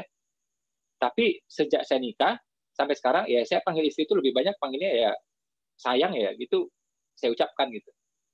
Walaupun awalnya nggak gampang, gitu. Terus juga meluk gitu ya, meluk istri, cium istri ya, nggak terbiasa juga gitu. Awal-awal nikah juga saya nggak terbiasa, tapi paksa terus gitu. Jadi saya bilang ya romantis itu perlu dipelajari dan memang perlu diperjuangkan, ya. Karena memang kebanyakan kita enggak, terutama orang yang misalnya ya dia belajar agama gitu kan, jadi taunya ya fikih aja gitu kan. Padahal fikih ini kan luas sebenarnya, ya. Romantis itu kan bagian dari menyenangkan pasangan. Kenapa kita nggak lakukan gitu? Ya, kalau belum ada ya diadain, belum biasa dibiasain. Gitu. Jangan merasa wah saya kan memang tipenya bukan begitu, ya. Aku nggak tipenya kayak gitu. Nah ini artinya apa nggak mau berubah nih orang kayak gini ya. Kita berusaha berubah gitu, ya. Terus kayak ya ada berapa poin gitu ya. Saya waktu itu ingat banget ya umroh pertama itu ya. Saya berdua sama istri waktu itu pengen burger, itu uang kita nggak ada, cuma bisa beli satu burger. Jadi dia doang yang makan tuh ya. Saya cuma gigit beberapa lah waktu itu. Jadi makan berdua, tapi banyakkan dia waktu itu. Ya, dia lagi hamil waktu itu, pengen burger, sudah beli burger. Belinya cuma satu, bayangkan coba. Lagi umroh sana ya, kita beli itu di burger apa? Di Burger King ya. Di Zamzam Tower ya, itu ada tuh. Nah, makan tuh. Satu berdua. Banyakkan dia lagi ya. Terus juga pas kita pulang umroh itu ya, kita juga waktu itu masuk hotel yang nggak jelas. Pas mau pergi ya, itu hotelnya horor banget ya. Jadi, waduh, Masya Allah tuh hotel apa, kayak gitu ya. Saya tuh sama istri jarang banget ketakutan ya, tapi masuk hotel itu ya, itu kita ketakutan luar biasa gitu ya, kayak masuk rumah hantu gitu. Kecil, terus bukan soal kecil ya, tapi memang menyeramkan gitu. Sampai istri saya tuh, dia mau ke toilet aja, ya mau buang air aja, itu pintu pun dibuka, takut dan nutup pintu aja takut. Saya pun posisi toilet juga deg-degan itu, ini kenapa gitu kan. Nah, kenapa kita cari itu? Ya bukan karena sederhana, karena miskin emang nggak ada uang gitu kan. Jadi uangnya nggak ada, cari hotel yang super murah gitu. Akhirnya hotel tuh jauh banget, entah di mana-mana kayak, waduh, kayak kita ikut masuk labirin gitu loh, kemana-mana muter-muter nggak jelas gitu kan. Akhirnya ketemu tuh hotel ya, supir taksi yang nganterin itu mukanya udah kesel juga tuh nganterin kita kan, karena jauh banget muter-muter nggak jelas gitu. Jadi kita sempat ngalami masa-masa seperti itu, juga nginap di rumah saudara ya, di kos-kosan saudara ya, satu kasur ya, saya tinggal berdua tuh sama istri waktu itu. Pernah juga masa-masa kayak gitu ya. Jadi nggak semuanya langsung baik, nggak juga ya. Pernah juga ya habis nikah tuh turun dulu tuh ya pernah juga gitu. Sempat juga yang gadekan barang, karena kita nggak punya barang, akhirnya gadekan barang punya orang tua waktu itu. Ya saya kan nggak punya emas, istri juga nggak punya emas gitu. Ya cincinnya nggak ada juga. Yang ada siapa ya, orang tua dan mertua kan. Kita omongin masalah yang ada, akhirnya sudah gak ada barang. Ya, pergi tuh ke pegadaian waktu itu. Ya, gadekan barang gitu. Nah, di sini juga saya pengen sampaikan ya, teman-teman. Saya usaha belasan tahun ya, tapi yang namanya gaji karyawan tetap harus dikeluarkan. Jangan sampai kita mecat karyawan ya karena nggak mampu menggaji. Jangan sampai kita mengurangi gaji karyawan ya karena kita nggak mampu menggaji ya. Kalau ada masalah dengan bisnis, dan pasti ada masalah, saya pun juga belasan tahun pernah juga naik turun ya, tugasnya pengusaha untuk mencukupi semuanya. Ya, jadi jangan cari alasan. Makanya saya nggak setuju tuh sama orang-orang yang hobinya PHK, saya nggak setuju. Ya. Ada tuh perusahaan yang gede banget, depannya huruf S gitu. Ya, masuk dalam orang terkaya juga tuh 5 besar di Indonesia. Dia masuk 5 besar terkaya di Indonesia. Karyawannya digaji nggak cukup UMR. Gimana ceritanya coba? Kalau saya pasti nggak bisa makan kayak gitu. Kita jadi orang terkaya, yang itu UMR aja nggak nyampe, sampai karyawannya demo, sampai nutup jalan coba.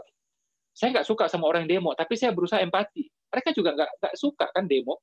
Mereka juga nggak mau kan demo, capek demo itu. Ya. Nah ini nggak benar juga menurut saya itu ya. Jadi kalau kita jadi pengusaha, komitmen ya untuk menggaji karyawan. Saya dari dulu sampai sekarang, karyawan saya gajinya insya Allah pasti naik ya setiap tahun. Kita tekadkan seperti itu.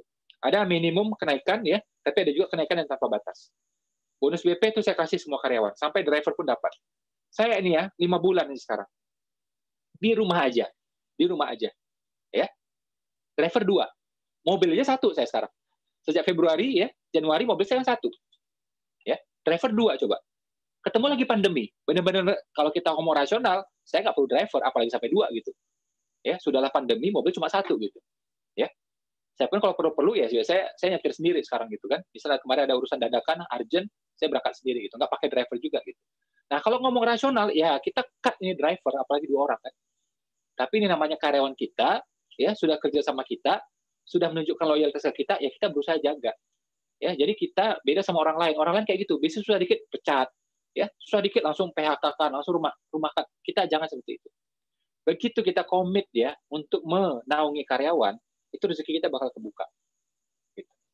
Ya. Tapi kalau kita cara pikir kayak gitu, ya sudah, Allah juga akhirnya juga, ya rezeki akhirnya ini kan, nggak lancar juga jadinya. Gitu. Ya. Nah, cara pikir ini, biasanya suami istri nggak terlalu selaras. Memang biasanya tuh kan istri kita tuh cara pikirnya agak beda sama kita. Ya. Kita biasanya yang hobi ngomong, dia yang pendiam. Kita yang agak jorok, dia yang pembersih, gitu. Kita yang malas mandi, dia yang hobi mandi gitu ya. Kita yang misalnya agak pelit, dia yang agak royal gitu. Ya, itu biasanya kebalikan biasanya. Kita yang sanguinis, dia yang melankolis gitu ya. Kita yang koleris, dia yang flekmatis. Jadi biasanya kayak gitu, karena berbeda akhirnya ketemu gitu. Ya. Nah, memang ini 2 kepribadian yang beda. Berhasil ini diselaraskan, ketemu tantangan berikutnya siapa itu? Orang tua dan mertua. Nah, ini memang. So, apa saran saya? Kalau memang nggak bisa serumah, oke, nggak apa-apa. Tapi saran saya, kalau memungkinkan, orang tua berada di tempat yang mudah kita akses. Kita mudah mengakses, orang tua juga mudah mengakses kita. Ya. Jadi misalnya satu kompleks atau setengah jam perjalanan gitu. Kecuali memang orang tua nggak mau. Misal kita ya sudah merantau ke Jakarta, orang tua nggak mau ke Jakarta, ya sudah. Tapi sebisa-bisanya kita deket gitu. Ya. Jangan sampai ya, biasanya kita udah nikah tuh udah sibuk sendiri kan. Jangan sampai akhirnya kita nggak punya waktu lagi yang cukup buat orang tua kita, buat mertua kita, jangan sampai. Ya, makanya kedekatan fisik itu penting banget. Ya, minimal ya, karena dekat fisik akhirnya ketemu terus kan. Itu. Nah, ketemu terus itu insya Allah jadinya baik. Gitu. Gimana Pak kalau misalnya ya orang tua sama istri kemauannya nggak sama? Contoh nih ya, yang saya hadapi beberapa waktu itu. Mas Ipo kan bilang, ambil asisten. Saya setuju, istri setuju. Ternyata orang tua nggak setuju. Ya. Sebenarnya saya mau kasih tahu ya, orang tua sebenarnya nggak berhak lagi ngatur hidup kita. Sebenarnya. Tapi namanya kita anak yang baik, berusaha berbakti kan? Ya, berusaha menyenangkan dong. Ya sudah, lakukan sebisanya. Contoh gini, kita awalnya mau ambil asisten rumah full time. Gara-gara orang tua ngomong gitu, ya sudah, akhirnya pakai part time aja. Terus misalnya pas orang tua datang, jangan si mbak ini datang. Jadi nggak ketemu dia. Jadi apa yang dimau orang tua berhasil, ya kita pun juga yang kita mau berhasil gitu. Ya.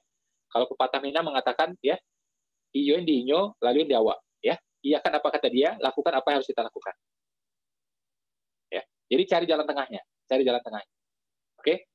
Terus juga misalnya istri kita misalnya tidak terlalu cocok sama mertua, atau kita juga sebaliknya, kita sama mertua.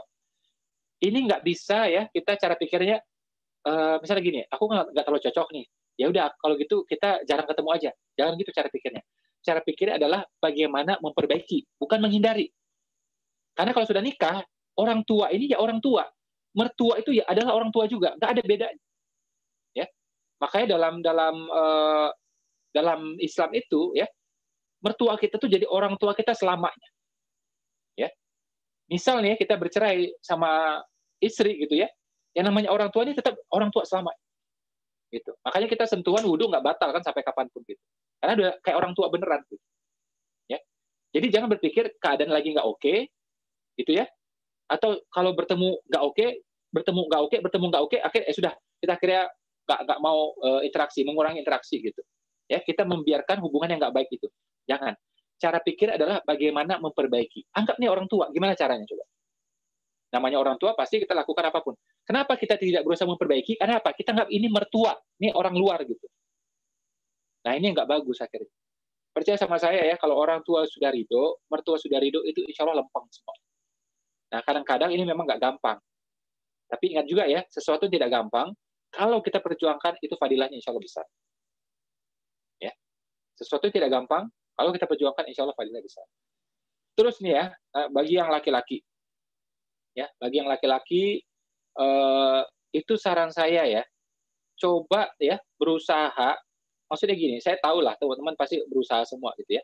Tapi pasang tekad ya, pasang tekad, aku nikahi dia, aku niat untuk membahagiakan dia. Pasang tekad benar-benar, jungkir balik ya untuk memenuhi janji itu. Ya, gini loh, orang ya diajak pindah. Contoh gini, dia kerja di Kota Malang, misalnya. Ya, dimutasi pindah ke Surabaya. Kalau sama aja, ngapain dia mau pindah? Pasti dia nggak mau pindah. Orang hanya mau pindah kalau apa? Dapat gaji lebih baik, tunjangan lebih baik, kan gitu biasanya. Atau apalagi pindah ke Malaysia misalnya. Orang mau pindah ke Malaysia karena apa? Dapat gaji lebih baik, tunjangan lebih baik, pasti gitu. Ya. Apalagi nih, dia tinggalkan keluarganya. Ya. Dia tinggalkan kotanya, dia tinggalkan kota kelahirannya, kota kecilnya gitu. Ya. Dia ikut sama kita. Atau dapatnya sama, ngapain coba? Jadi harusnya apa? Dapatnya lebih baik. Kalau belum bisa lebih baik, ya harus berjuang dan tekadkan dalam hati itu. Ya. Jadi kalau kadang ya kita niat buat diri kita doang, itu Allah kasih mungkin ya sekedarnya aja. Tapi kalau kita niatkan ya untuk istri, membahagiakan istri, Allah pasti buka. Kan hadisnya jelas gitu. Ya kalau punya 4 dinar, 1 dinar untuk ini, 1 dinar untuk ini, 1 dinar untuk ini, 1 dinar untuk istri, pahalanya lebih besar untuk istri ini. 2 tuh hadisnya kayak gituan. Ya.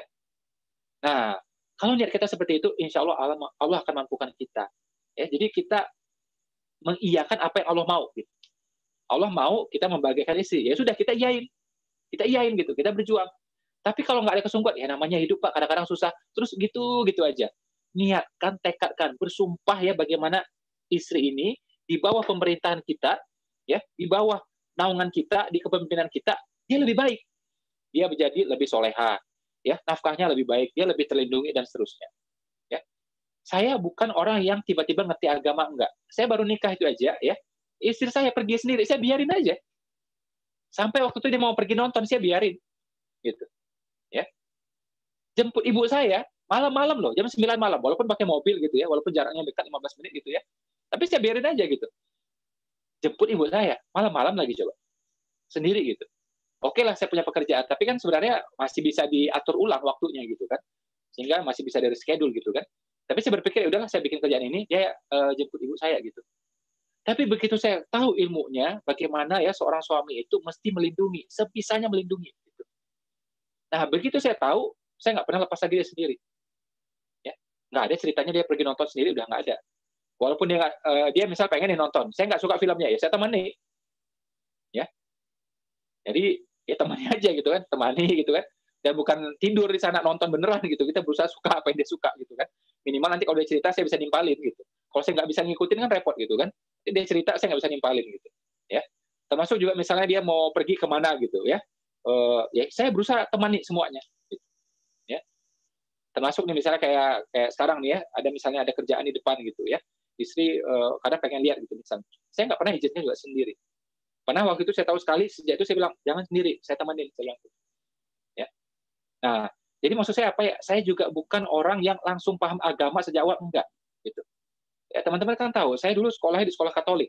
Ya, bukan 1 hari, bukan 1 tahun, ya. 9 tahun saya di sekolah Katolik. Jadi kalau ngomong tentang ilmu agama Islam, ya tentu kita banyak kurangnya ketimbang orang yang 9 tahun belajar Islam, gitu. Ya. Nah, jadi begitu nikah, niatkan apa? Aku mau berubah, aku mau belajar, ya ajak belajar sama-sama, ya ajak belajar sama-sama. Makanya kalau masuk BP itu udah paling tepat sudah. Jadi nanti ada pembinaan, ikut bareng. Saya undang Ustadz, ikut bareng. Nah itu insya Allah kita bertumbuh sama-sama. Kalau Anda laki-laki, niatkan untuk apa ya? Bisa memberikan kehidupan yang lebih baik untuk dia. Pastikan dia lebih bahagia. Pastikan di bawah pemerintahan kita ya, dia lebih soleha, lebih kenal Tuhannya, lebih kenal agama, lebih ini semua. Nah ini mesti pasang niat dari awal. Jangan berpikir ke orang rata-rata, hidup ngalir gitu aja. Ngalir gitu aja lama-lama masuk selokan. Ya, niatkan seperti itu. Nah bagi wanita juga mesti paham. Kalian bisa jadi dapat uang lebih banyak. Kalian bisa jadi ya jualan lebih banyak. Tapi namanya kita bersuami, suami bagaimanapun adalah imam. Ya, imam yang baik apa-apa yang mufakat, apa-apa yang mufakat gitu. Tapi juga kita mesti paham ya bahwa apa ya kadang-kadang ibaratnya presiden itu bisa keluar dekret gitu loh. Ya, keluar dekret, keluar ya arahannya ini gitu. Nah, kita juga mesti tahu seperti itu. Sehingga nanti cara pikirnya ini kadang-kadang ya orang yang kelamaan pacaran, cara pikir apa? Berpikir tuh kayak setara aja. Jadi kalau nggak cocok debat. Oh, debat kayak gitu. Oh, ini imamnya coba. Kalau kita tahu itu imam kita, nggak mungkin kita mau debat-debatan tuh. Nah, jadi kita mesti paham ya bahwa ini adalah pemimpin kita, ini imam kita, satu hal. Nah, suami yang baik pun juga jangan asal veto, dikit dekret keluar. Bukan gitu kan? Mufakat juga gitu. Musyawarah, mufakat gitu. Ya. Dialog sama-sama seperti itu. Ya. Jadi kalau masing-masing tahu perannya, insya Allah aman, insya Allah selamat. Ya. Bagi istri ya ini pelajaran ya. Saya juga melihat gitu ya. Jadi kan suami kita ini memang kan nggak ideal. Ya. Suami kita ini ya nanti yang belum nikah gitu ya. Suami kita ini nggak ideal. Atau mungkin sekarang sudah nikah juga suami kita ini nggak ideal. Kita berharap ya dia bisa menjadi imam kita yang mendidik kita, yang mentarbiah kita. Ternyata nggak terjadi. Mohon maaf, mungkin kita lebih pintar, kita yang lebih ngerti ilmu fikih misalnya dan seterusnya. Saran saya apa tadi? Balik yang paling pertama tadi. Apa itu? Perbanyak stok sabar. Kasih ruang, kasih waktu ya bagi suami kita ini untuk belajar, untuk berbenah. Ya, jangan pas ini nggak terima, wah, kata Nabi ya, ini bukan kata saya ya. Kenapa wanita lebih banyak masuk neraka? Kenapa? Kurang syukurnya. Kurang syukurnya. Coba. Ya. Coba saya mau tanya nih ya, bagi wanita ya yang sekarang misalnya jadi istri gitu. Ya. Ada nggak orang di muka bumi ya yang mau ikut nanggung dosamu? Ada nggak kira-kira? Seorang ustadz sekalipun, seorang syekh sekalipun nggak mau ikut nanggung dosamu. Nggak ada yang mau. Tahu nggak? Satu-satunya orang yang ikut nanggung dosamu siapa? Suamimu. Kalau belum nikah, ayahmu. Setelah nikah, suamimu. Nggak ada yang lain, tahu nggak? Ya. Kita mungkin suami yang nggak ngerti ilmunya gitu. Ya. Istri nggak sholat, kita biarin aja. Itu suami dapat dosa. Dan yang dihisap pertama suami. Kenapa? Leader, imam, penanggung jawab segala. Ya. Istri pakai jilbab nggak benar. Dan suami nggak mau tahu. Suami yang pertama ditanya antar itu. Ya. Jadi istilahnya itu ya ikut nanggung dosa gitu. Walaupun sebenarnya nggak apa ya tidak ada namanya dosa tanggungan itu tidak ada. Tapi maksudnya karena kesalahan ini mentarbiah, karena ini kurang mentarbiah, ini akhirnya ke bawah-bawah. Nah, gitu. Makanya tanda petik ya, nanggungnya itu tanda petik gitu. Ya. Jadi saya pikir dengan pemahaman ini ya, pertama kita tahu ini adalah imam satu hal, kemudian juga suami ini tahu bahwa ini adalah orang yang harus kita bahagiakan paling utama, bahkan ketahuan akhlak ini kita ini baik atau tidak pun ya ketahuan dari bagaimana kita memperlakukan istri kita. Ya. Jadi kata Nabi ya, kalau pengen tahu seperti apa, lihat aja bagaimana dia ke istrinya. Gitu. Kalau baik ke istrinya, insya Allah kemana-mana baik. Gitu. Tapi kalau sama istri aja kasar, ya sama orang lain itu nunggu waktu aja kan. Gitu. Oke, mungkin itu pengantar ya dari saya. Silakan kalau ada pertanyaan, silakan. Ada Mas Barka? Ada masuk Mas Ipo melalui chat, dibacakan Mas Ipo Ya, ya. silakan. Ya. Baik, ini ada yang bertanya Mas Ipo, berapa umur laki-laki yang ideal untuk menikah dan kira-kira kriterianya saya itu sudah siap menikah atau harus menikah itu seperti apa Mas Ipo gitu? Pertanyaannya ini dari laki-laki yang masih bujang mungkin. Terima kasih Mas Ipo, ini satu. Ya. Oke ya. Coba tayangkan slide yang itu Mas Barka yang warna ungu itu.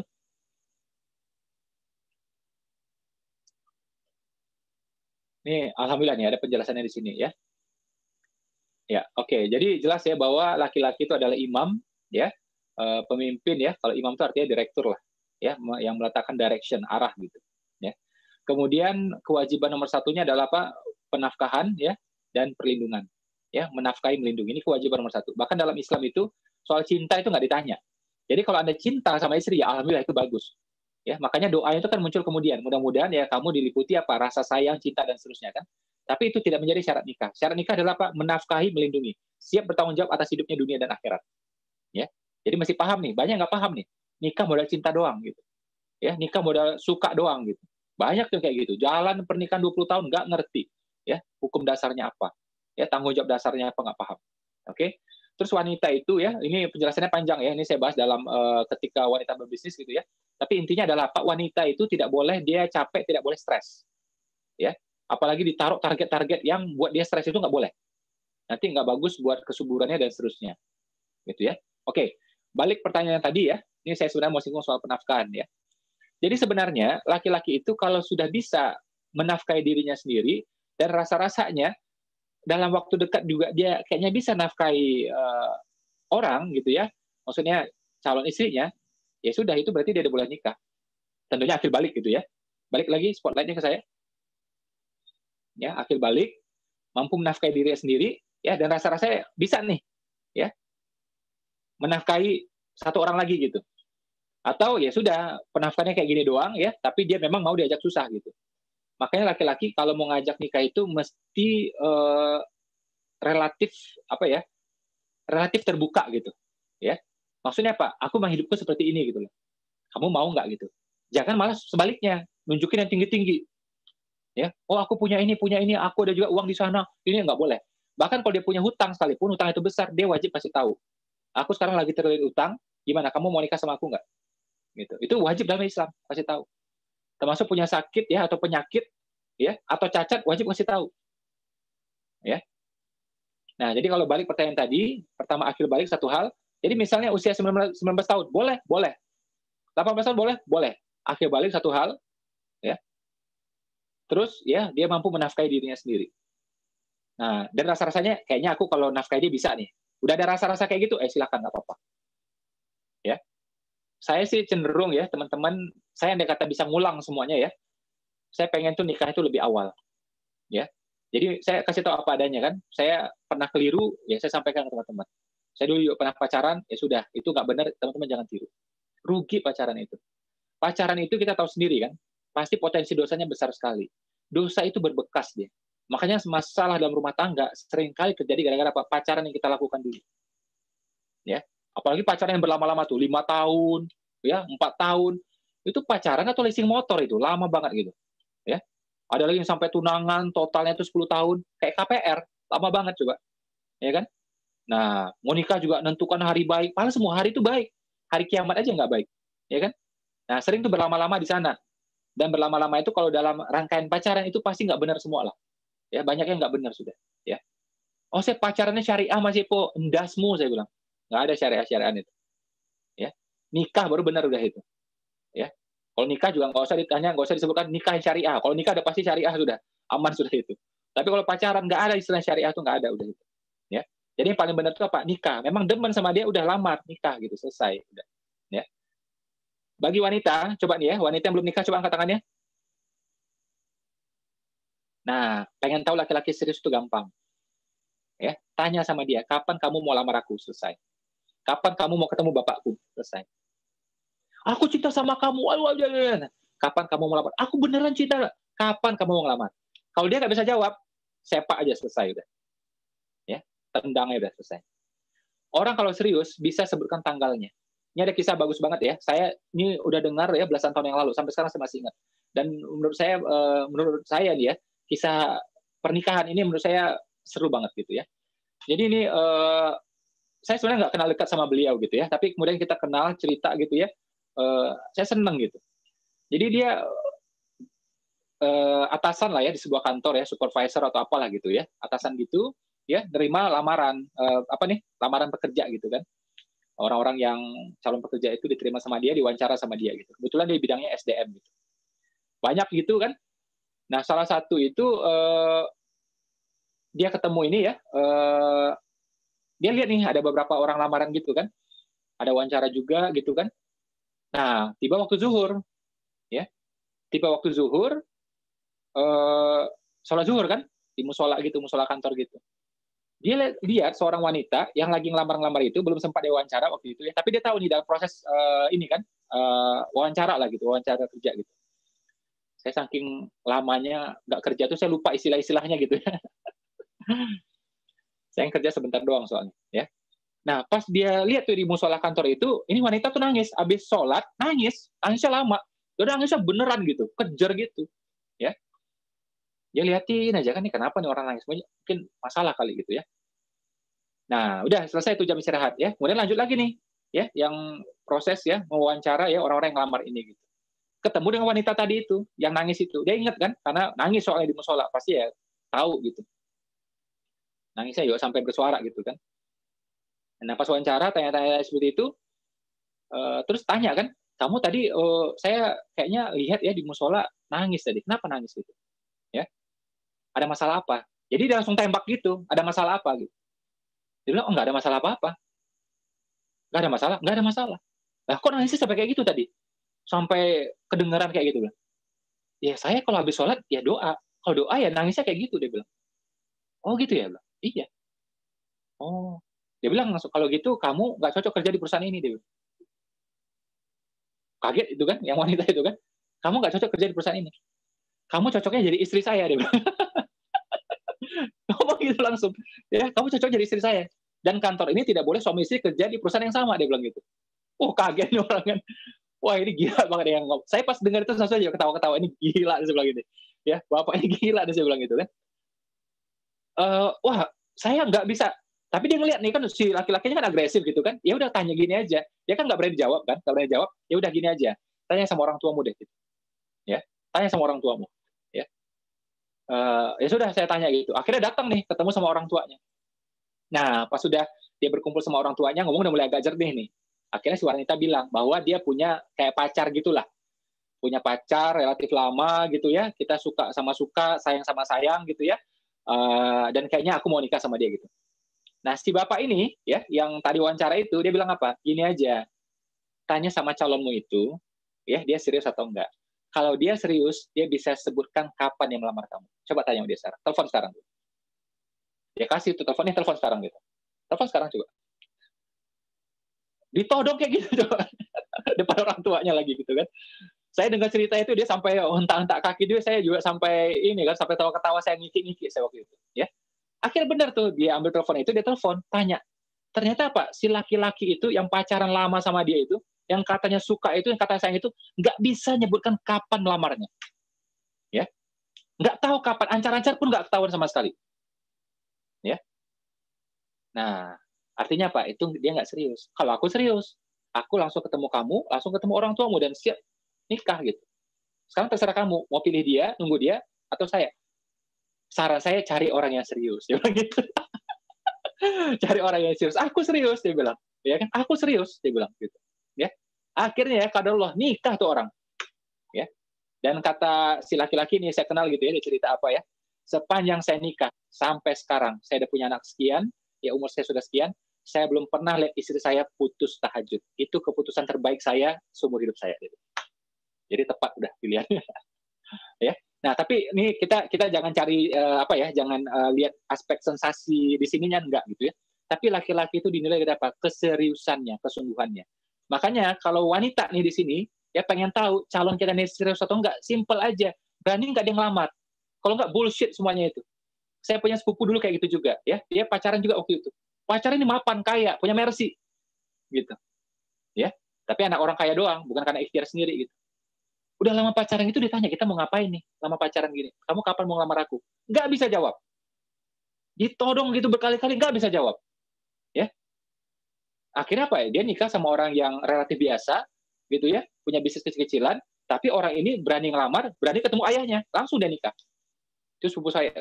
Ya. Nah, jadi maksud saya adalah apa ya? Memang mau nilai laki-laki itu serius atau tidak, simpel aja. Dia berani meletakkan ya kapan ya tanggal mau menikah. Dan tanggal itu nggak lama. Oh nanti tahun ini ya 2040 ya itu dasmu itu. usir aja udah selesai itu, ya. Halau segera itu. Dia harus bisa meletakkan tanggal yang sifatnya segera. Contoh nih, ketemu sekarang. Dia bilang apa? Oke, Januari 2021 aku nikah sama kamu.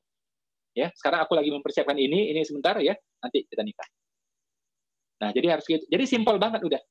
Dan patokan seorang wanita ya, kalau pengen nilai calon suami kita tuh simpel aja. Jadi saya tadi juga ngobrol kan sama istri gitu kan. Jadi saya udah bisa nebak kenapa dia akhirnya mau sama saya gitu. Ya. Pertama soal agama satu. Ya. Jadi kayak saya bilang tadi kan, jadi dia kenal pun ya laki-laki yang pernah dekat sama dia pun kadang sholatnya susah gitu. Ya, sholat tuh pakai motivasi khusus gitu kan, baru akhirnya mau sholat gitu kan. Nah, ketemu sama saya yang alhamdulillah sholat gitu ya, dan waktu itu sudah rutin duha dan mulai merutinkan tahajud waktu itu. Ya, dan sepanjang kita ngomong itu yang kita bahas ya sahabat, nabi, sahabat seperti itu. Ya, dia berpikir ini calon imam ini. Oke, dan ada beberapa celutukan saya yang mirip dengan celutukan ayahnya itu. Ya, wah ini papa banget nih kata dia gitu. Oke, jadi maksud saya apa? Teman-teman jangan cari yang kayak saya lagi, udah nggak ada lagi nih kayak ini udah susah ini. Maksud saya adalah apa ya? Ini calon imam, artinya apa? Memang ya bisa disandari sebagai imam gitu. Jangan kita nggak bisa juga bersandar gitu ke dia, gitu. Dia apa-apa nggak ngerti, apa-apa nggak paham, disuruh belajar pun nggak mau. Ini kan repot gitu loh. Ya, jadi kalau anda memang belum menikah sama dia, ya cari kriterianya itu dan hadisnya kan jelas, ya. Kalau ada laki-laki yang baik gitu ya, maksudnya baik agamanya, datang kepadamu ya terima gitu kan. Jadi bukan soal gantengnya gitu, ya. Nah, tentu ada sunah-sunah yang lain. Sunah-sunah yang lain adalah apa? Baiknya itu yang memang agak-agak selevel, jangan terlampau jomplang juga. Islam mengakui itu, Islam membolehkan itu. Kalau misalnya agak jomplang, ya, kasih tahu di awal. Ya. Misal nih ya, istri ini kaya banget, calon istri ini kaya banget gitu. Ya, kan ada bapaknya nih. Nah, datang nih laki-laki, miskin, melarat gitu. Nah, si bapaknya ini boleh mempertimbangkan faktor latar belakang anaknya ini. Kayaknya ini boleh. Dia bilang kan, anakku ini biasa tidur pakai AC, kamu bisa siapin nggak? Boleh ngomong kayak gitu dalam Islam. Ya. Tapi misalnya gini, si calon suami argumen, wah terus terang saya nggak bisa Pak, tapi insya Allah Pak saya akan berjuang ya bagaimana dalam waktu singkat dia dapat tempat tinggal yang layak, kamar yang layak pakai AC Pak. Ya. Nah argumen tuh, kalau bisa meyakinkan nggak apa-apa, boleh. Tapi Islam mengizinkan ya, kalau misalnya status agak berbeda, ya boleh dikasih tahu di awal. Atau sebaliknya nih, istri kaya nih, dia bilang, aku memang nggak punya apa-apa nih, aku keadaannya seperti ini gimana, kamu mau nggak? Nah ternyata istri mau, ya ayah si istri juga mau. Oke nggak apa-apa, yang penting kita berjuang sama-sama. Oke silahkan. Ya, tapi yang jelas Islam itu ya memang ngasih tahu ya kalau memang ada perbedaan itu, baiknya sama. Andai kata misal berbeda, kasih tahu di awal. Islam mengizinkan itu. Itu saya pas tahu ilmu itu ya bagus banget menurut saya. Bagus banget menurut saya. Jadi jelas di awal, ya jelas di awal. Karena saya bukan sekali yang mendengar banyak laki-laki yang bullshit di awal. Aku punya ini, aku punya itu, aku juga punya piutang di tangan orang. Ini ya, sekarang bisnisku agak macet sebentar ya karena uangku ketahan di sini gitu kan. Ternyata pas nikah itu semua nggak ada.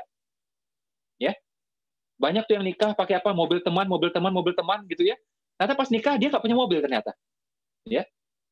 Ada yang menunjukkan seolah hidupnya baik-baik saja, pas nikah baru ketahuan dia punya hutang yang banyak. Wah, itu kan nggak boleh. Makanya kalau Islam itu dia jelas di awal. Ya.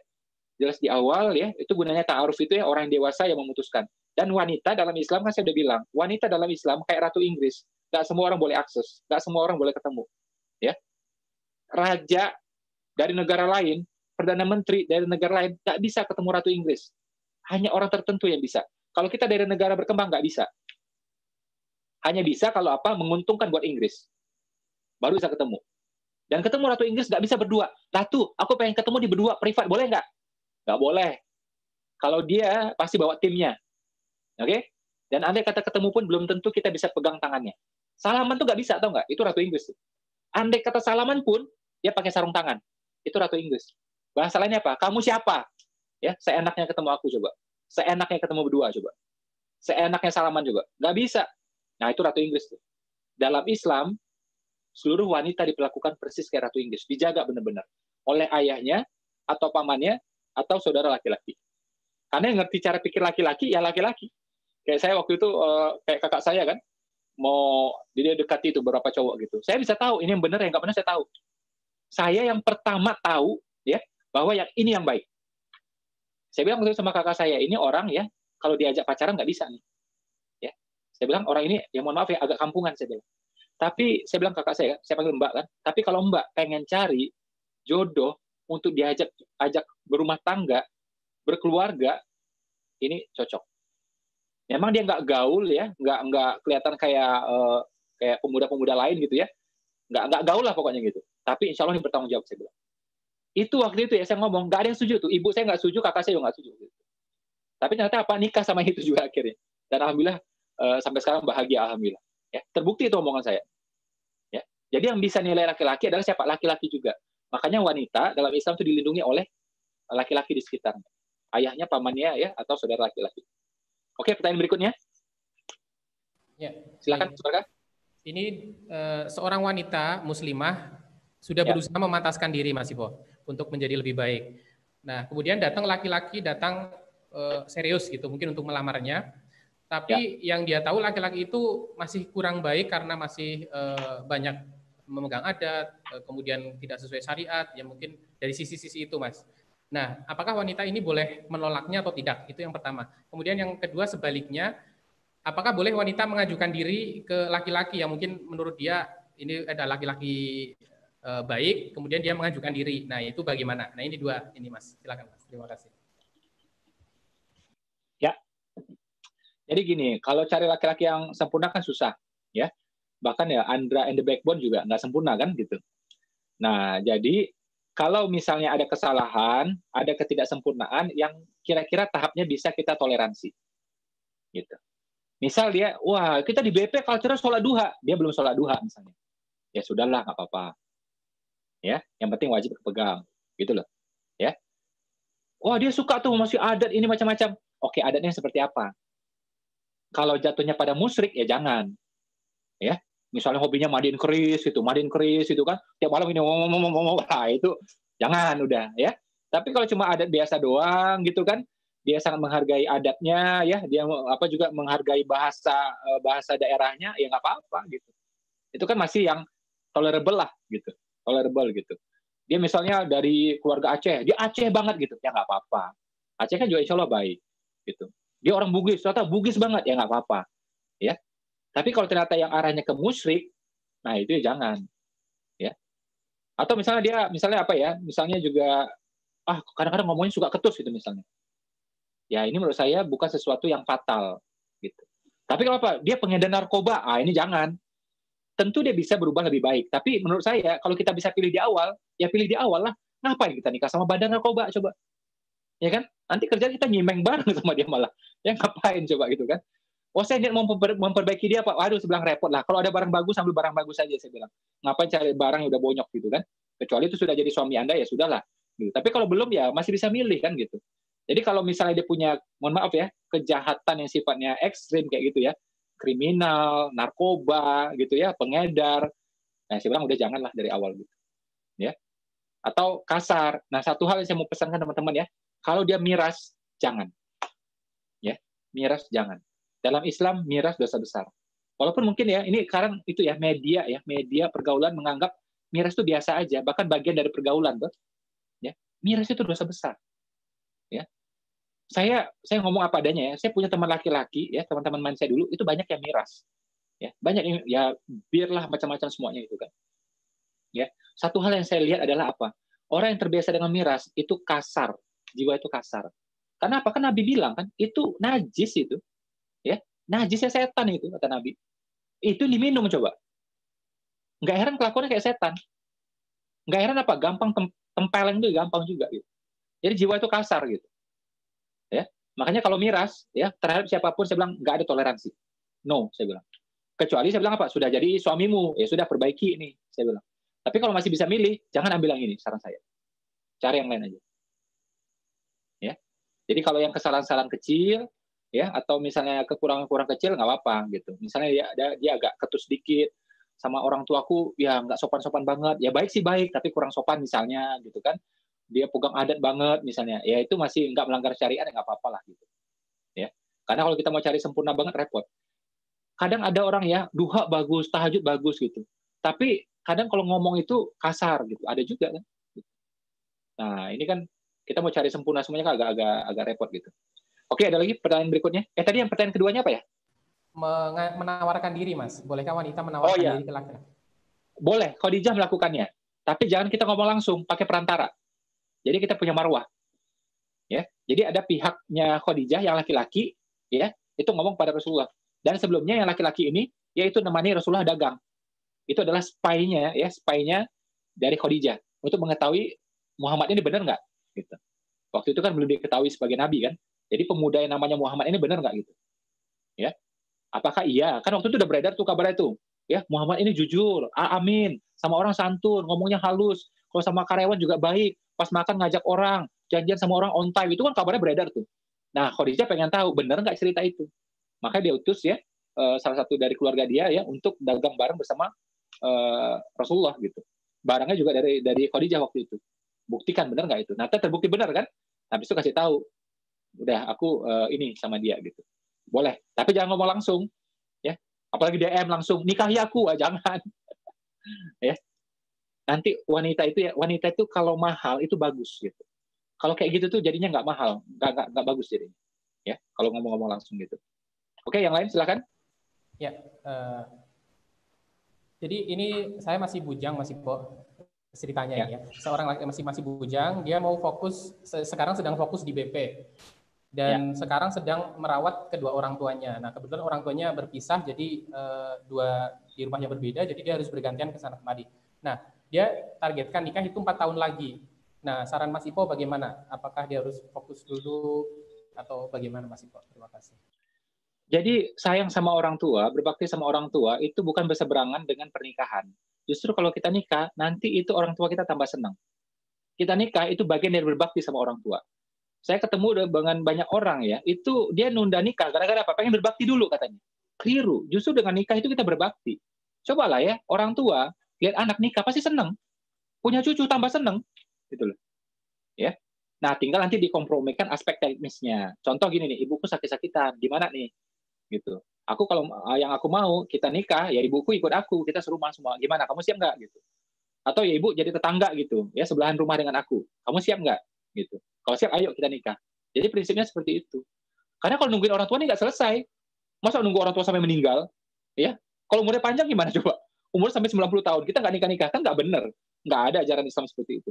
Ya. Percayalah ya, nikah itu justru menyenangkan hati orang tua. Percaya sama saya.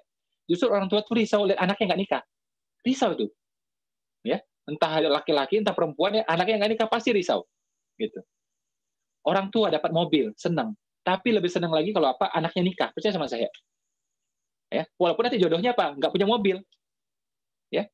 Jadi dikasih mobil menyenangkan, tapi lebih senang lagi kalau lihat anaknya nikah ya, walaupun anaknya itu nikah dapat jodoh yang pakai motor gitu.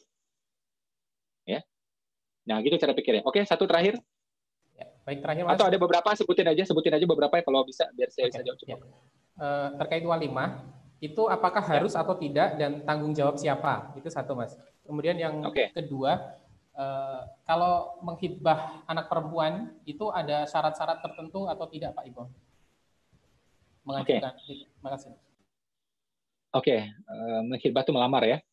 Jadi kalau walimah itu tidak wajib, hukumnya sunnah. Ya, jadi nggak pun nggak apa-apa.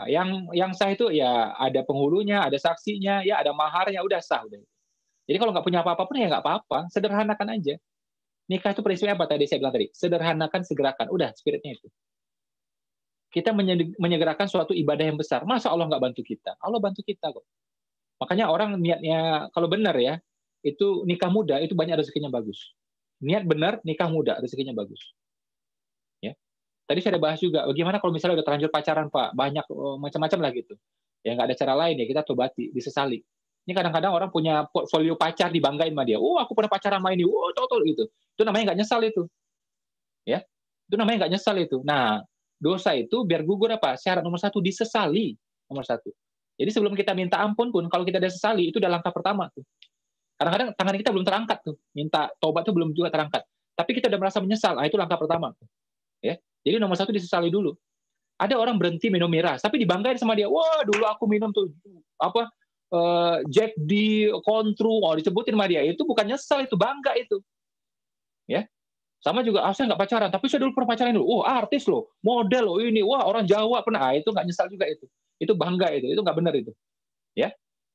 Nah, walimah, mahar, semuanya ya, apapun yang terkait duit, ya, apapun yang terkait duit, jelas ya. Ini kalau udah ikut training saya yang real man tahu itu. Duit pasti laki-laki udah semuanya. Karena itu warisan ya laki-laki dapat 2 kali lebih banyak. Agar apa? Untuk membiayai wanita di sekitarnya, istrinya, calon istrinya, anak-anak perempuannya, ya ibunya dan seterusnya. Termasuk juga nanti mertuanya. Ya.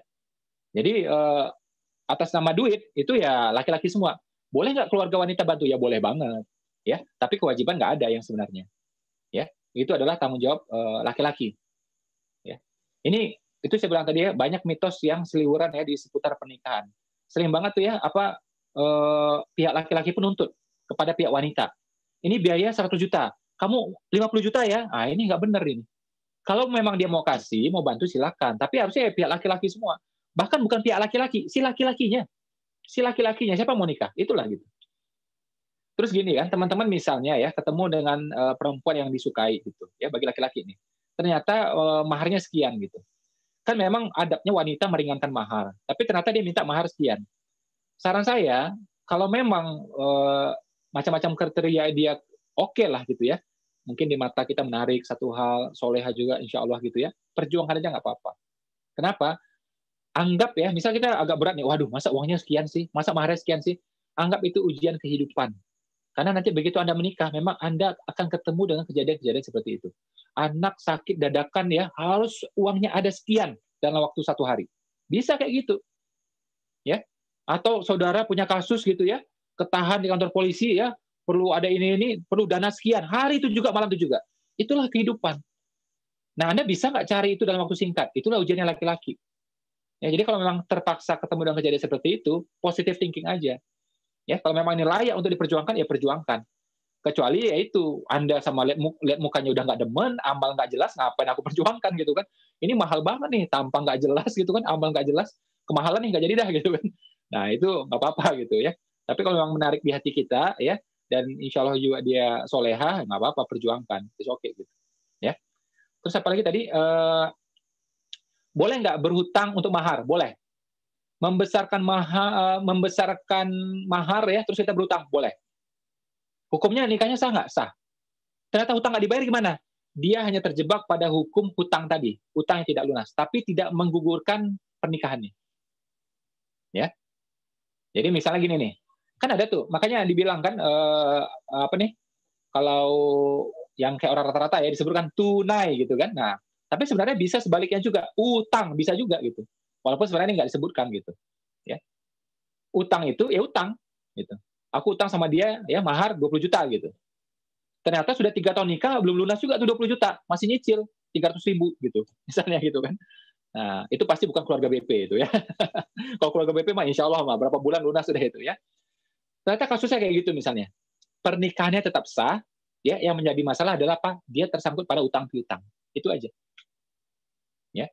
Mas Ipo, saya dulu kan dapat ini Mas Ipo, saya dapat cincin ini ya, mas kawinnya berupa cincin ya, harga sekian juta gitu. Ternyata cincinnya hilang Mas Ipo, gimana hukumnya? Ya nggak apa-apa, pernikahan tetap sah.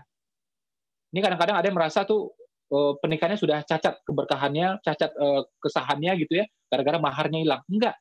Mahar itu ya yang misalnya sajadah sekalipun, yang misalnya mukena sekalipun atau Al-Qur'an atau perhiasan itu dipakai aja, nggak apa-apa.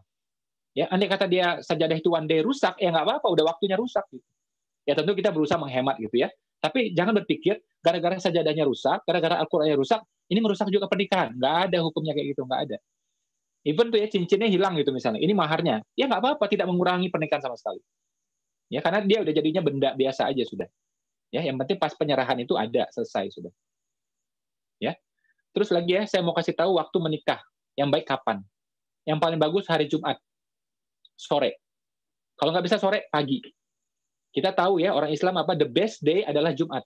Kita kadang nggak ngerti ilmunya, sering apa? Ke weekend, ya Sabtu kalau nggak Ahad. Ilmu dari mana coba itu? Kalau orang Islam mestinya paham hari terbaik Jumat, Jumat dipakai.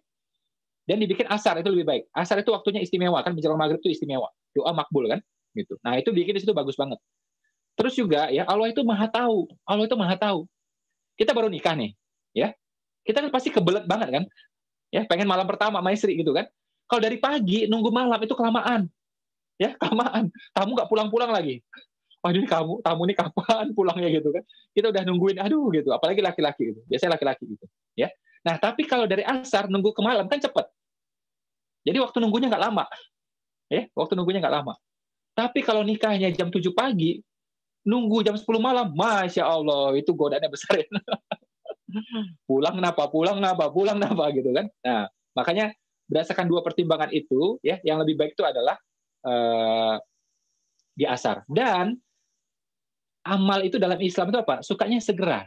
Jadi kalau sudah sah, langsung segera bercampur. Ini sebagian adat, ini makanya saya bilang, saya nggak usah sebutkan adat mana gitu ya. Ini kadang-kadang, mohon maaf ya, bodoh ya jahiliyah. Udah nikah, nggak boleh nyampur. Ditahan dulu 1 minggu kadang-kadang. Ya, kadang-kadang udah akad nikah, nggak boleh campur. Nunggu nanti apa? Nunggu resepsi. 1 minggu lagi, 1 bulan lagi. Itu ngawur, itu zalim itu, nggak benar itu. Lah orang udah nikah, makin gergetan kan? Gitu. Dan dalam Islam itu ya nggak boleh kayak gitu. Jadi sudah nikah tuh baiknya ya segerakan bercampur, gitu. Ya, segerakan ibadahnya. Itu kan ibadah yang besar dalam Islam. Ya, jadi banyak dosa yang berguguran ya karena hubungan intim suami istri itu. Ya, udah terjawab semua tadi Mas Barka? Ya, sudah Mas, insya Allah Mas. Yang syarat-syarat orang tua mengajukan syarat-syarat ketika ada yang melamar anaknya gitu Mas, paling itu. Boleh. Oke. Nah, oke. Syarat itu tidak boleh melawan hukum syar'i yang jelas, ya, satu hal. Kedua, boleh syarat itu misalnya gini ya.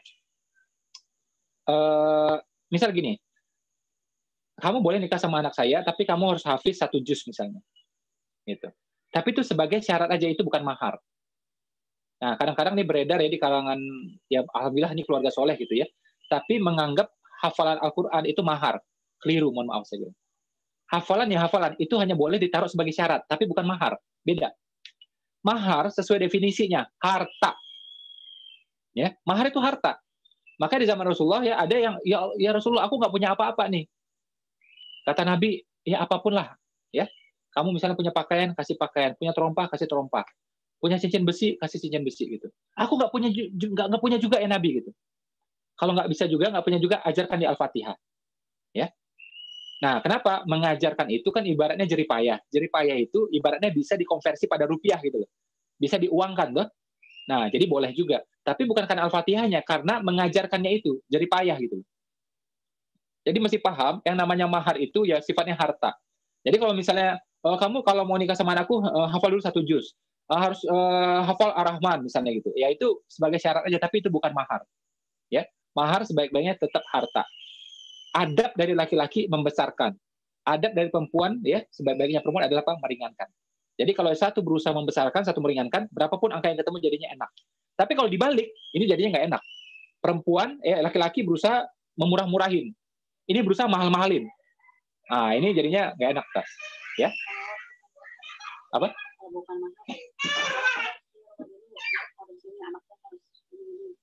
Oke. Atau misalnya meletakkan syarat. Oke. Ada tamu VIP datang, anak-anak ya. Oke, ini terakhir ya. Saya mau jawab bentar ya.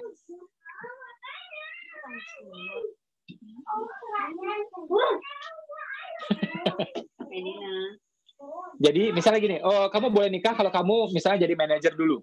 Kamu boleh nikah sama anakku kalau kamu punya rumah. Sebenarnya ya walaupun ini pahit, tapi si ayah ya, kalau ayah ini ngomong, ayah si calon istri ngomong, itu memang dia boleh menentukan. Itu yang saya maksud tadi yang soal ini tadi ya, yang memang bagian selevel itu. Jadi kalau dia bilang ya, ini mohon maaf ya, anakku ini sudah terbiasa hidup nyaman. Oke? Dia sudah biasa pakai rumah sendiri, ya, rumah juga standarnya seperti ini. Jadi kalau kamu mau menikah sama dia, siapkan itu dulu.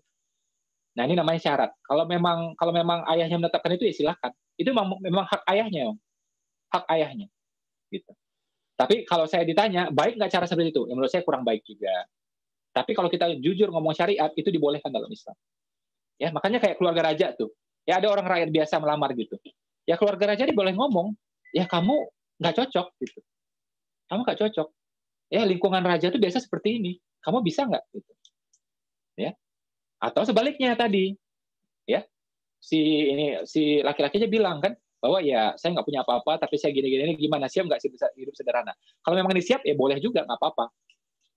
Oke? Jadi intinya memang ya si ayah wanita ini memang berhak menentukan syarat, gitu. Ya. Kalau boleh saya sarankan, ya, ini terutama bagi pihak perempuan ya, syarat itu jangan yang sifatnya dunia-dunia banget lah menurut saya. Oke. Kalau kita bilang ya misalnya dia mahasiswa nih, terus kita bilang kan sama dia, ya kamu dapat kerja dulu lah, gitu. Atau kamu jualan BP dulu lah, gitu. Itu masih oke lah. Karena apa? Sekedar nafkah. Kan memang nafkah ini wajib gitu. Tapi kalau kita mengharuskan ya, kamu boleh nikah sama aku kalau RO-nya udah 1.000 botol. Kalau udah 1.000 botol aku mau. Kalau enggak, masih 5 botol, aduh aku nggak mau, aku nggak siap. Jangan kayak gitulah saya bilang. Ya. Jadi kita jangan pakai standar-standar duniawi untuk menentukan pernikahan, nggak cocok. Tapi kalau sudah nafkah itu kan memang wajib. Ya. Nafkah hari-hari itu kan memang wajib gitu. Ya. Tapi kalau yang lebih daripada itu menurut saya janganlah. Walaupun ya Islam membolehkan itu. Walaupun Islam membolehkan itu. Oke ya.